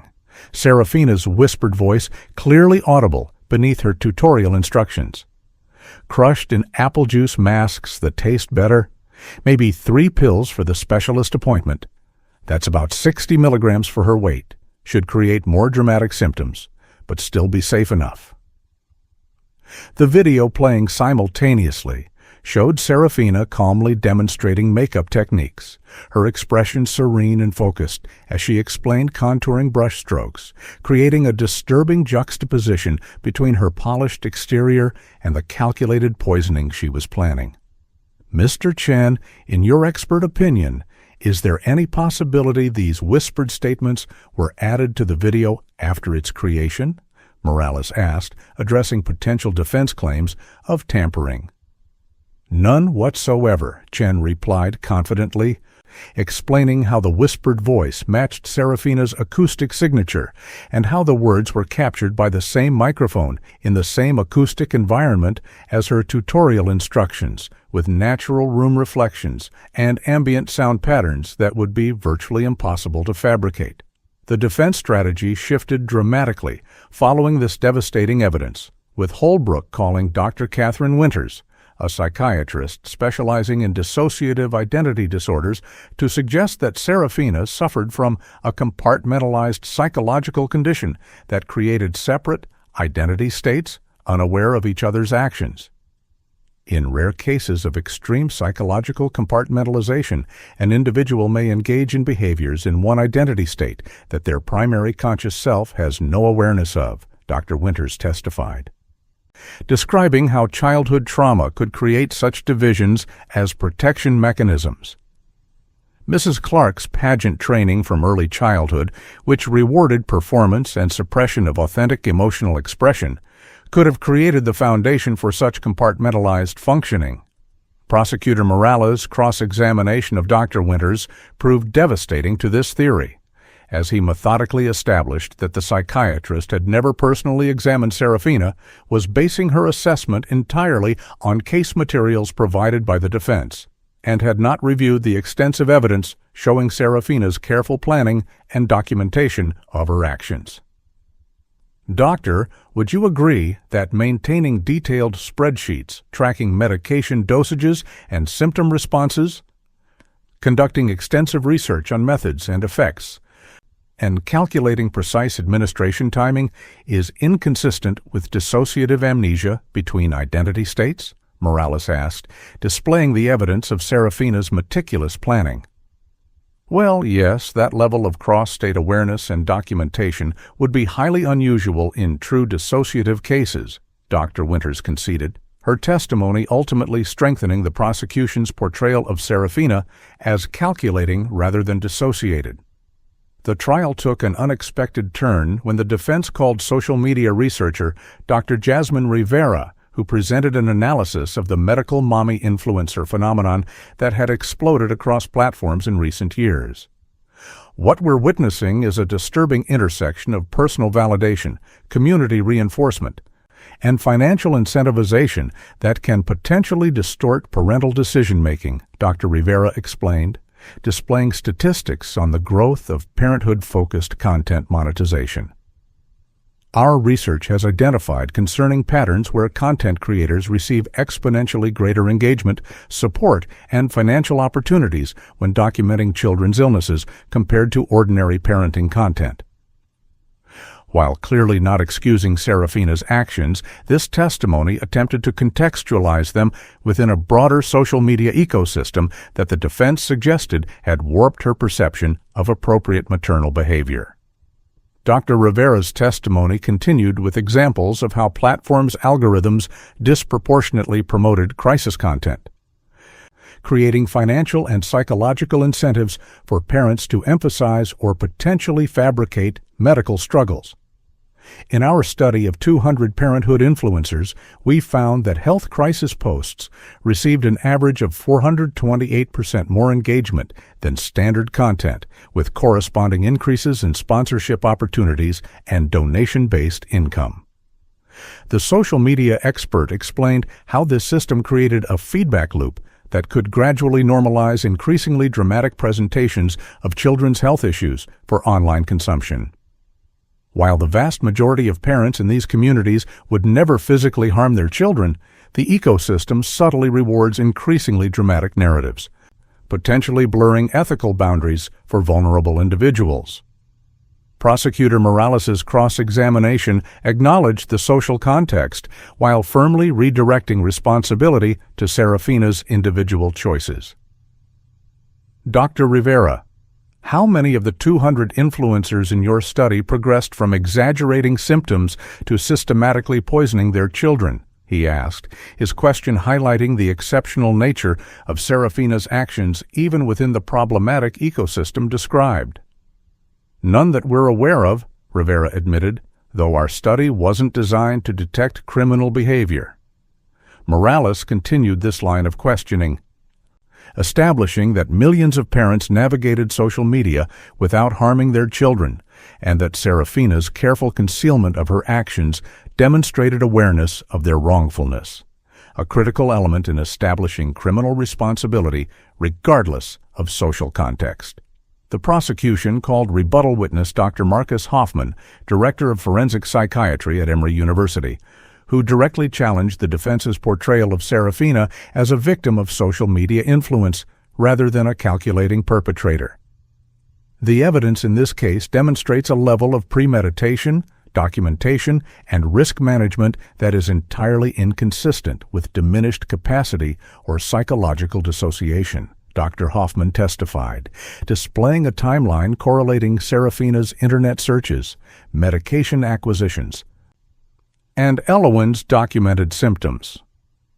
Mrs. Clark's behavior shows clear appreciation of the wrongfulness of her actions, as evidenced by her efforts to conceal the medication administration, her research on detection methods, and her creation of alternative explanations for Elowin's symptoms. Dr. Hoffman's testimony was particularly powerful in addressing the intergenerational aspects of the case, explaining how Serafina's exposure to her mother's medical fabrications had provided both behavioral modeling and specific techniques, rather than creating dissociative pathology. What we see here is learned behavior rather than dissociation. The defendant observed how medical concerns generated attention and care in her own childhood, then replicated and amplified this pattern with her daughter in the more rewarding context of social media validation. This framing helped jurors understand the psychological continuity of Serafina's actions while still holding her fully accountable for her deliberate choices. Understanding the origin of behavior does not negate responsibility for that behavior, Dr. Hoffman concluded, particularly when we see such extensive evidence of awareness, planning, and concealment. The day's testimony concluded with Savannah Police Department's digital crime specialist Trevor Hammond, who presented evidence of Serafina's calculated approach to maximizing engagement around Elowin's medical crises. Our forensic analysis of Mrs. Clark's devices revealed that she typically scheduled medical emergency content for posting between 7 and 8:30 p.m. Eastern Time, which her analytics showed was peak engagement hours for her audience demographic, Hammond explained, displaying Serafina's content calendar and scheduling software. We also found draft posts prepared in advance of medical appointments, with placeholder text to be updated based on what symptoms she successfully induced, suggesting premeditation rather than spontaneous documentation of naturally occurring events. Hammond's most disturbing finding came from recovered drafts of crisis posts prepared but never published, including one dated March 14th, the day before Elowin's death, with the title, "Fighting for Breath, Elowin's Most Critical Day Yet," and placeholder text reading, "Insert hospital name doctors, fighting to stabilize her after severe reaction to insert symptom based on final dose effect." This draft, prepared before Elowin had displayed any symptoms, included preset fundraising links and partnerships with oxygen equipment suppliers, demonstrating that Serafina had planned the March 15th medical crisis that would ultimately prove fatal. The evidence suggests Mrs. Clark had intended to create a serious but survivable medical emergency, Hammond testified, based on her previous pattern of escalating and then resolving crises for maximum narrative impact. As the 8th day of testimony concluded, Legal analysts noted that the defense had abandoned its initial strategy of claiming mental illness or diminished capacity in favor of contextualizing Serafina's actions within broader social media pathology, a tacit acknowledgement that the overwhelming evidence of premeditation had rendered insanity or dissociation claims untenable. This strategic pivot attempted to generate jury sympathy by portraying Serafina as caught in a dysfunctional system rather than acting with malice, but prosecution witnesses had effectively established that even within this problematic ecosystem, her methodical poisoning of Elowen represented an exceptional level of calculation and moral culpability that distinguished her actions from mere social media distortion. The 9th day of the trial marked a dramatic climax as Serafina Clark took the stand in her own defense, a high-risk strategy reflecting her attorney's desperation following the prosecution's overwhelming case. She entered the courtroom in a carefully selected pale blue dress with modest styling, a deliberate departure from both her glamorous pageant image and the more severe attire she had worn during earlier proceedings. "Mrs. Clark, can you tell the jury about your relationship with your daughter?" Defense attorney Clayton Holbrook began, his tone gentle, as if to establish a more sympathetic narrative than the evidence had presented. "Elowen was everything to me," Serafina replied, her voice carrying the polished cadence of her media training despite a slight tremor suggesting emotion. "From the moment she was born, my entire world revolved around giving her the best care possible, being the mother I always wished I had." Holbrook guided Serafina through a carefully structured narrative of her childhood, emphasizing her mother Gwendolyn's medical manipulation and the pressure of pageant performance from age 3. "I never knew which version of myself was real, the sick child my mother described to doctors or the perfect performer I needed to be on stage," she testified, tears welling in her eyes with what appeared to be genuine emotion.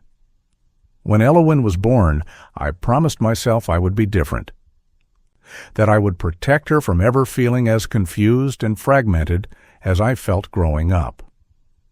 This testimony attempted to create a foundation for the defense's revised theory that Serafina had unconsciously recreated patterns from her own childhood while genuinely believing she was caring for her daughter, a form of traumatic reenactment rather than calculated harm. The defense strategy unraveled dramatically when prosecutor Lennox Morales rose for cross-examination, approaching the witness stand with calm, measured steps that contrasted with the emotional tension permeating the courtroom. "Mrs. Clark, you've testified that you wanted to be a different kind of mother than Gwendolyn was to you," he began, his tone conversational rather than confrontational. "Could you explain the spreadsheet titled E's Dosage Log found on your laptop, where you tracked the effects of different amounts of propranolol on your daughter over a 6-week period?" The abrupt transition from sympathetic narrative to concrete evidence created a palpable shift in the courtroom atmosphere, with Serafina visibly struggling to maintain her composed facade as she claimed, "I don't remember creating any such document."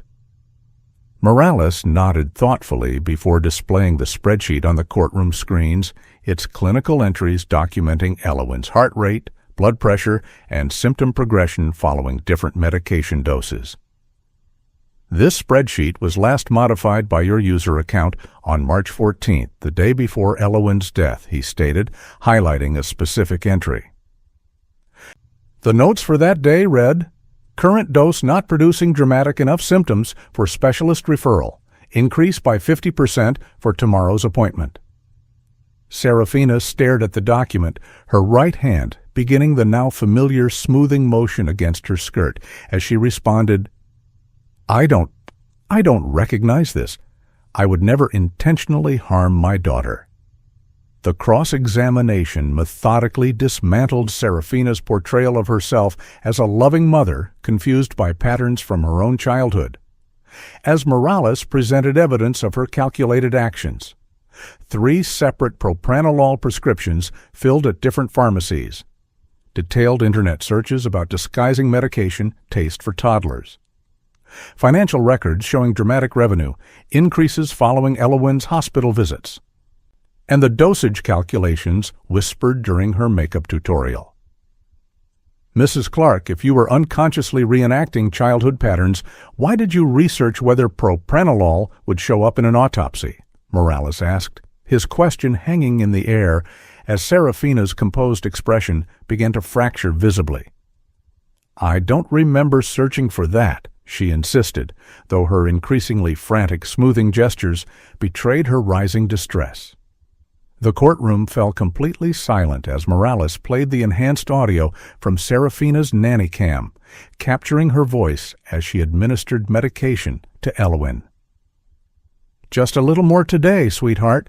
Mommy needs you to show the doctors how sick you are so they'll help us. The prosecutor paused the recording at this point, turning to Serafina with quiet intensity. Mrs. Clark, you just testified that you would never intentionally harm your daughter, yet here we hear you deliberately administering medication to make her appear sick for doctors. Can you explain this contradiction? Serafina's response came in a whisper, her pageant-trained poise crumbling under the weight of irrefutable evidence. I was helping her. They only paid attention when she was sick. Everyone only cared about us when something was wrong. As the cross-examination continued into its third hour, Morales systematically connected Serafina's actions to the financial and social reinforcement she received, displaying analytics showing engagement spikes following Elowyn's medical emergencies alongside corresponding increases in her monetization revenue.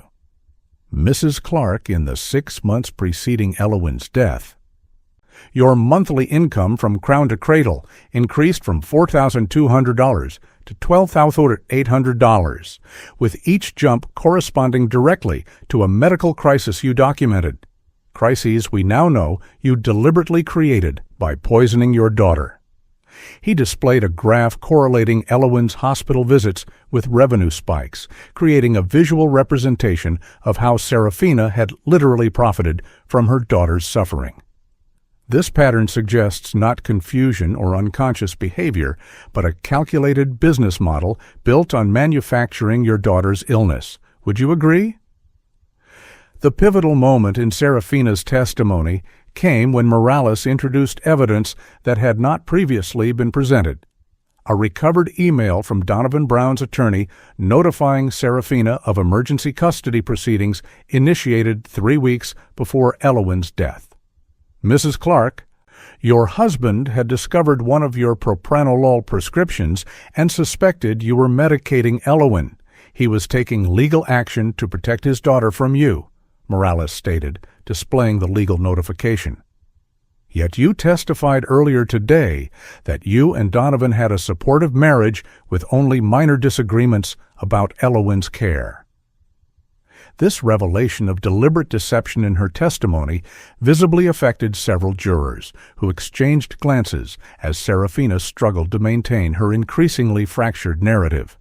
He didn't understand what Elowyn needed. What we both needed, Serafina responded, her voice taking on a defensive edge that contrasted sharply with her previous tearful vulnerability. Donovan was always working, always at the hospital. He only noticed us when Elowyn was sick enough to require medical attention. Morales nodded thoughtfully before delivering his most devastating question. So, to ensure you received the attention you felt entitled to, you systematically poisoned your 2-year-old daughter with increasing doses of a medication you knew could kill her?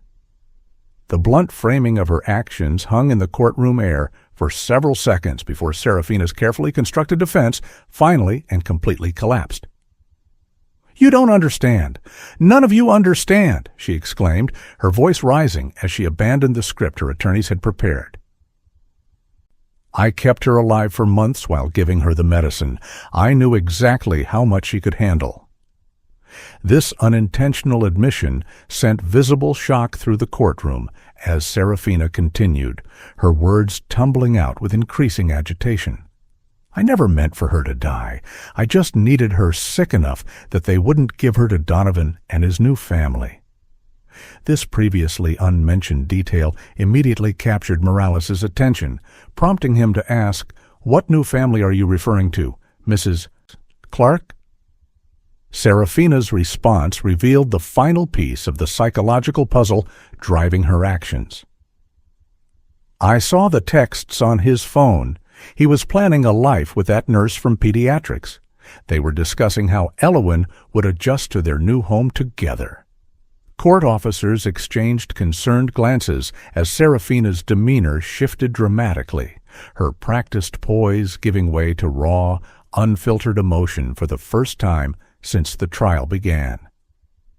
"He was going to replace us, with his perfect new doctor girlfriend who thought I was making Elowen sick," she continued, her voice rising as defense attorney Holbrook made futile attempts to call for a recess. "I was saving Elowen from them, from being taken away from the only mother who truly understood what she needed." Judge Harmon called for order as Serafina's testimony devolved into increasingly incoherent claims about protecting Elowen from her father's conspiracy to separate them, revealing the distorted thinking that had culminated in the fatal poisoning. Court-appointed psychiatrist Dr. Naomi Parker, observing from the gallery, later testified that this breakdown represented not psychosis, but the collapse of Serafina's performance self when confronted with irrefutable evidence of her actions and their motives. What we witnessed was not a psychotic break, but rather the abandonment of a lifelong performance when it no longer served its defensive purpose, Dr. Parker explained during rebuttal testimony. When the carefully constructed narrative became unsustainable, we saw the emergence of Mrs. Clark's actual thought processes, distorted by narcissism and abandonment fears, but not disconnected from reality. As court officers escorted a still agitated Serafina from the courtroom, Prosecutor Morales called Nurse Jessica Chen from Memorial Health's pediatric unit to address the accusations made during Serafina's outburst. "Ms. Chen, could you clarify your professional relationship with Dr. Donovan Brown?" he asked the visibly uncomfortable nurse. "We worked together on several of Elowen's cases when Mrs. Clark brought her to the emergency department," Chen testified, explaining that she had been among the first medical professionals to suspect Serafina might be causing her daughter's symptoms. "I expressed concerns to Dr. Brown about the pattern I was observing, which prompted him to begin documenting irregularities at home." Chen firmly denied any romantic relationship, explaining that their text exchanges had been strictly related to Elowen's welfare and the developing concerns about Serafina's behavior, information that highlighted how Serafina's jealousy and fear of abandonment had contributed to the tragedy. In his closing argument, Prosecutor Morales methodically reviewed the overwhelming evidence of premeditation, the financial motivation documented through monetization records, and the calculated escalation that culminated in Elowen's death. "The tragedy before you is not a story of mental illness or confusion, but of cold calculation. A mother who viewed her child as both a prop in her online performance and a tool for controlling her husband's attention," he told the jury, his voice resonating with controlled emotion. Serafina Clark researched, planned, and documented her systematic poisoning of Elowen over a period of months, gradually increasing the doses while monitoring the effects and maximizing the financial and social benefits she derived from her daughter's suffering. Morales concluded by displaying the final photograph of Elowen alive, not a staged blog image, but a candid picture taken by her grandmother Theodora at the park 3 days before her death, showing a smiling toddler whose joy contrasted heartbreakingly with what awaited her. Elowen Brown deserved to grow up, to play in Savannah's beautiful parks, to experience the full measure of life that was her birthright, the prosecutor stated, his customary intensity softened by genuine emotion. Instead, her life was cut short by the one person she should have been able to trust absolutely, her mother, who chose social media validation, financial gain, and control over her daughter's very existence. As Morales returned to his seat, The courtroom remained in profound silence, the weight of Elowen's lost future palpable in the air as the jury prepared to begin deliberations. The jury in the state of Georgia versus Serafina Clark deliberated for just 4 hours and 27 minutes before reaching their verdict, a remarkably brief period given the 3 weeks of testimony and mountain of evidence presented during the trial. As the 12 jurors filed back into the Chatham County courtroom, their expressions solemn and determined, a hush fell over the assembled crowd of journalists, legal observers, and Savannah residents who had followed every development in the case that had shaken their historic city to its core. Judge Eleanor Harmon instructed Serafina to rise as the verdict was read, the defendant now dressed in a simple gray dress that seemed to reflect her attorney's abandonment of the sympathetic image they had initially attempted to cultivate. On the charge of murder in the first degree, we, the jury, find the defendant, Serafina Clark, guilty, announced the jury foreperson, her voice steady despite the gravity of the moment. On the charge of aggravated child abuse, we, the jury, find the defendant guilty. Serafina received the verdict with the same eerie stillness that had characterized her courtroom demeanor since her breakdown during cross-examination, her face a blank mask as if she had retreated to some interior space beyond the reach of judicial proceedings. Court officers described how she remained motionless as Judge Harmon scheduled the sentencing hearing for the following week, her hands, normally in constant smoothing motion, now completely still at her sides, as if her compulsive self-soothing had finally abandoned her along with any hope of freedom.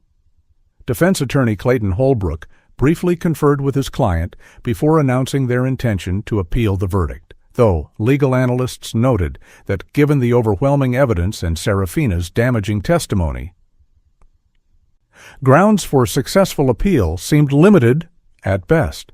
The sentencing hearing held 7 days later drew national media attention, with cable news networks broadcasting live from the courthouse steps and true crime podcasters conducting impromptu interviews with Savannah residents about the case that had transformed their understanding of social media motherhood and the dark potential of performance parenting.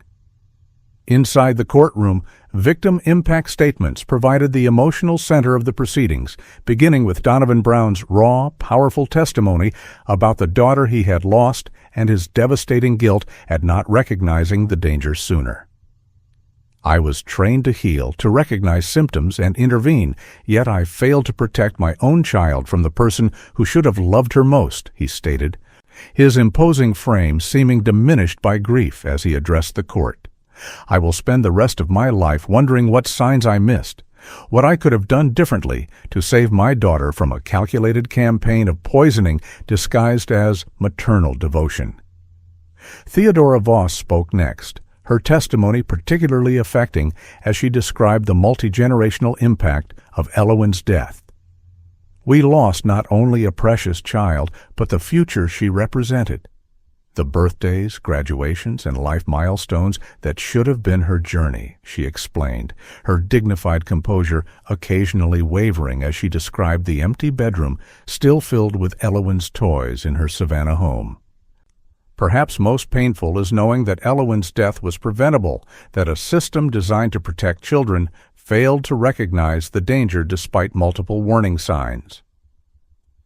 Theodora's testimony included a commitment to establishing a foundation in Elowen's name focused on educating medical professionals about detecting medical child abuse in the social media age. A constructive channel for grief that visibly moved several jurors who had returned to witness the sentencing. In a surprising development that added another layer of complexity to the already extraordinary case, Gwendolyn Ashford requested permission to address the court, not as a victim, but as someone who acknowledged her role in the intergenerational pattern that had contributed to the tragedy. I stand before you today not seeking sympathy or forgiveness, but to acknowledge my part in creating the conditions that led to my granddaughter's death, she stated, her typically polished exterior subdued by what appeared to be genuine remorse. The patterns I established with Serafina, the manipulation of illness for attention, the performance of motherhood for external validation, created a template that she magnified through social media with fatal consequences. This rare moment of accountability from a woman clearly unaccustomed to public vulnerability provided a powerful counterpoint to Serafina's continued emotional detachment. When given the opportunity to speak before sentencing, Serafina rose with the practiced posture ingrained through years of pageant training, though observers noted how hollow this performance now seemed in the context of the evidence presented during trial. "I loved my daughter more than anyone could understand," she began, her voice carrying the same media-trained cadence that had characterized her motherhood blog narration. "Everything I did was to keep us together, to maintain the bond that made us special." Her statement, clearly crafted with legal appeal in mind, carefully avoided direct admission of the acts for which she had been convicted, instead focusing on abstract concepts of maternal love and protection that rang false against the documented evidence of calculated poisoning for financial gain and attention. Judge Eleanor Harmon's sentencing statement reflected both the legal gravity of the crime and its profound moral dimensions. "The court has rarely encountered a case where trust was more fundamentally violated than in the matter before us today," she stated, her measured tone underscoring rather than diminishing the severity of her words. "Serafina Clark, you systematically poisoned your 2-year-old daughter over a period of months, documenting your actions with clinical precision while simultaneously presenting yourself to the world as the perfect devoted mother." The judge noted how the evidence revealed not a momentary lapse or psychological break, but a sustained campaign of calculated harm for personal benefit, a premeditated pattern that culminated in Elowyn's death through what forensic evidence suggested was an intentional escalation of dosage following the threat of losing custody. "This court sentences you to life imprisonment without the possibility of parole for the murder of Elowyn Brown," Judge Harmon announced, her voice carrying through the silent courtroom.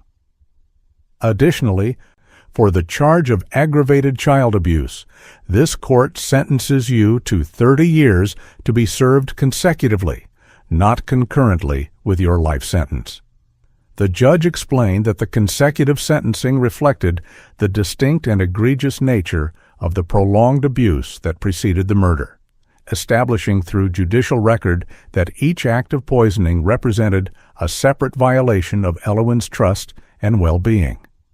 While no punishment can restore Elowyn's life or heal the profound wounds inflicted on her family, this sentence affirms that our justice system recognizes the extraordinary breach of the most fundamental duty a parent has to a child, the duty to protect rather than harm. As Serafina was led from the courtroom to begin her life sentence at the Pulaski State Prison for Women, media analysts were already framing the case as a defining example of how social media had created new contexts for age-old crimes. Dr. Naomi Parker, whose psychiatric testimony had helped jurors understand Serafina's actions without excusing them, published a widely cited analysis titled "Performance, Validation, and Violence: The Clark Case as Cultural Watershed." Her work detailed how traditional Munchausen syndrome, by proxy, had evolved in the digital era, with social media platforms creating unprecedented opportunities for validation, community reinforcement, and financial reward that could potentially distort parental decision-making in vulnerable individuals. 6 months after the sentencing, the case continued to reverberate through both legal and cultural spheres. The Georgia legislature introduced Elowyn's Law, designed to enhance penalties for medical child abuse and establish clearer protocols for identifying potential cases in medical settings. Social media platforms implemented new policies regarding content monetization involving children's health issues, requiring verification of medical claims and restricting fundraising capabilities for health-related campaigns without appropriate documentation. Parenting influencers across platforms engaged in soul-searching discussions about the ethics of sharing children's vulnerable moments online, with many choosing to remove or restrict medical content featuring their children. Donovan Brown returned to his surgical practice after a 4-month leave of absence, now dividing his time between orthopedic surgery and advocacy work through the Elwyn Brown Foundation. In a rare interview with the Savannah Morning News on what would have been his daughter's 3rd birthday, he reflected on the lessons from the tragedy that had transformed his life. Elwyn's death exposed how thoroughly we've normalized the commodification of childhood, how platforms reward the sharing of children's vulnerable moments without considering the potential for exploitation, he observed, his perspective shaped by both personal loss and the medical ethics central to his profession. My hope is that her story serves as a turning point in how we think about children's privacy, their right to dignity, and the potential dark sides of performance parenting in the digital age. The Clark case became the subject of numerous academic studies examining the intersection of social media incentives and parental behavior, with researchers identifying concerning patterns in how platform algorithms rewarded increasingly dramatic content involving children. Digital ethics professor Dr. Maya Krishnan of MIT published a landmark study demonstrating how engagement metrics and monetization structures could potentially reinforce harmful behaviors in predisposed individuals. While the vast majority of parents sharing family content online would never harm their children, platforms have inadvertently created reward systems that can magnify unhealthy dynamics in vulnerable cases. Dr. Krishnan explained in congressional testimony as lawmakers considered legislation addressing children's digital privacy and protection. For the residents of Savannah, the case left an indelible mark on their historic city, transforming places once associated with Southern charm and architectural beauty into landmarks of a tragedy that felt both intimately local and universally relevant. The Victorian home where Elwyn had lived and died was eventually sold, with the new owners completely renovating the interior to distance the property from its tragic history. Forsyth Park, where Theodora had taken the final photographs of her granddaughter playing, became the site of an annual remembrance walk focused on child protection advocacy. Local medical professionals established enhanced screening protocols for potential medical child abuse, with Memorial Health University Medical Center implementing a specialized training program named for Elwyn that became a model for hospitals throughout the Southeast. Perhaps the most profound legacy of the case emerged through the thousands of parents who, after following the trial coverage, began questioning their own relationships with social media validation and their children's privacy. Parenting forums filled with discussions about establishing boundaries, reconsidering the sharing of children's vulnerable moments, and examining the complex motivations behind the digital documentation of family life. As one mother wrote in a widely shared post, the Clark case holds up a mirror to all of us who seek validation through our children's images online, not suggesting we would ever cause physical harm, but asking us to examine the psychological boundaries we might be crossing in our pursuit of likes, shares, and follows. 1 year after Serafina's sentencing, a memorial garden for Elwyn was dedicated in a quiet corner of Savannah's Colonial Park Cemetery, featuring a simple bronze statue of a toddler reaching toward butterflies, a reference to her favorite nursery rhyme, according to Theodora's testimony during the trial. The garden became a place of reflection not only about one child's tragic death, but about broader questions of protection, privacy, and the responsibilities of both individuals and platforms in the digital age. A small plaque beside the statue bore words from Donovan's victim impact statement that captured both the personal and universal dimensions of Elwyn's story. May we honor her memory by protecting the children still with us, their dignity, their privacy, and their right to grow beyond the frame of our cameras and the reach of our ambitions. As visitors to Savannah passed through the garden, many paused to consider the butterfly statue and its significance. A child forever frozen in bronze, reaching for a future she would never experience. Her story a somber reminder of how thoroughly digital performance culture had transformed the landscape of childhood, parenthood, and the vulnerable spaces between them. In Elowen's reaching hands and the butterflies just beyond her grasp, observers found a poignant metaphor for innocence, sacrificed at the altar of validation, attention, and the never-satisfied hunger for more views, more engagement, more evidence that others were watching. And in that recognition lay perhaps the most important legacy of all, a cultural reckoning with how thoroughly screens had come to mediate our most intimate relationships, and how easily the boundary could blur between sharing our lives and performing them for an audience that was always watching, always scrolling, and always demanding more.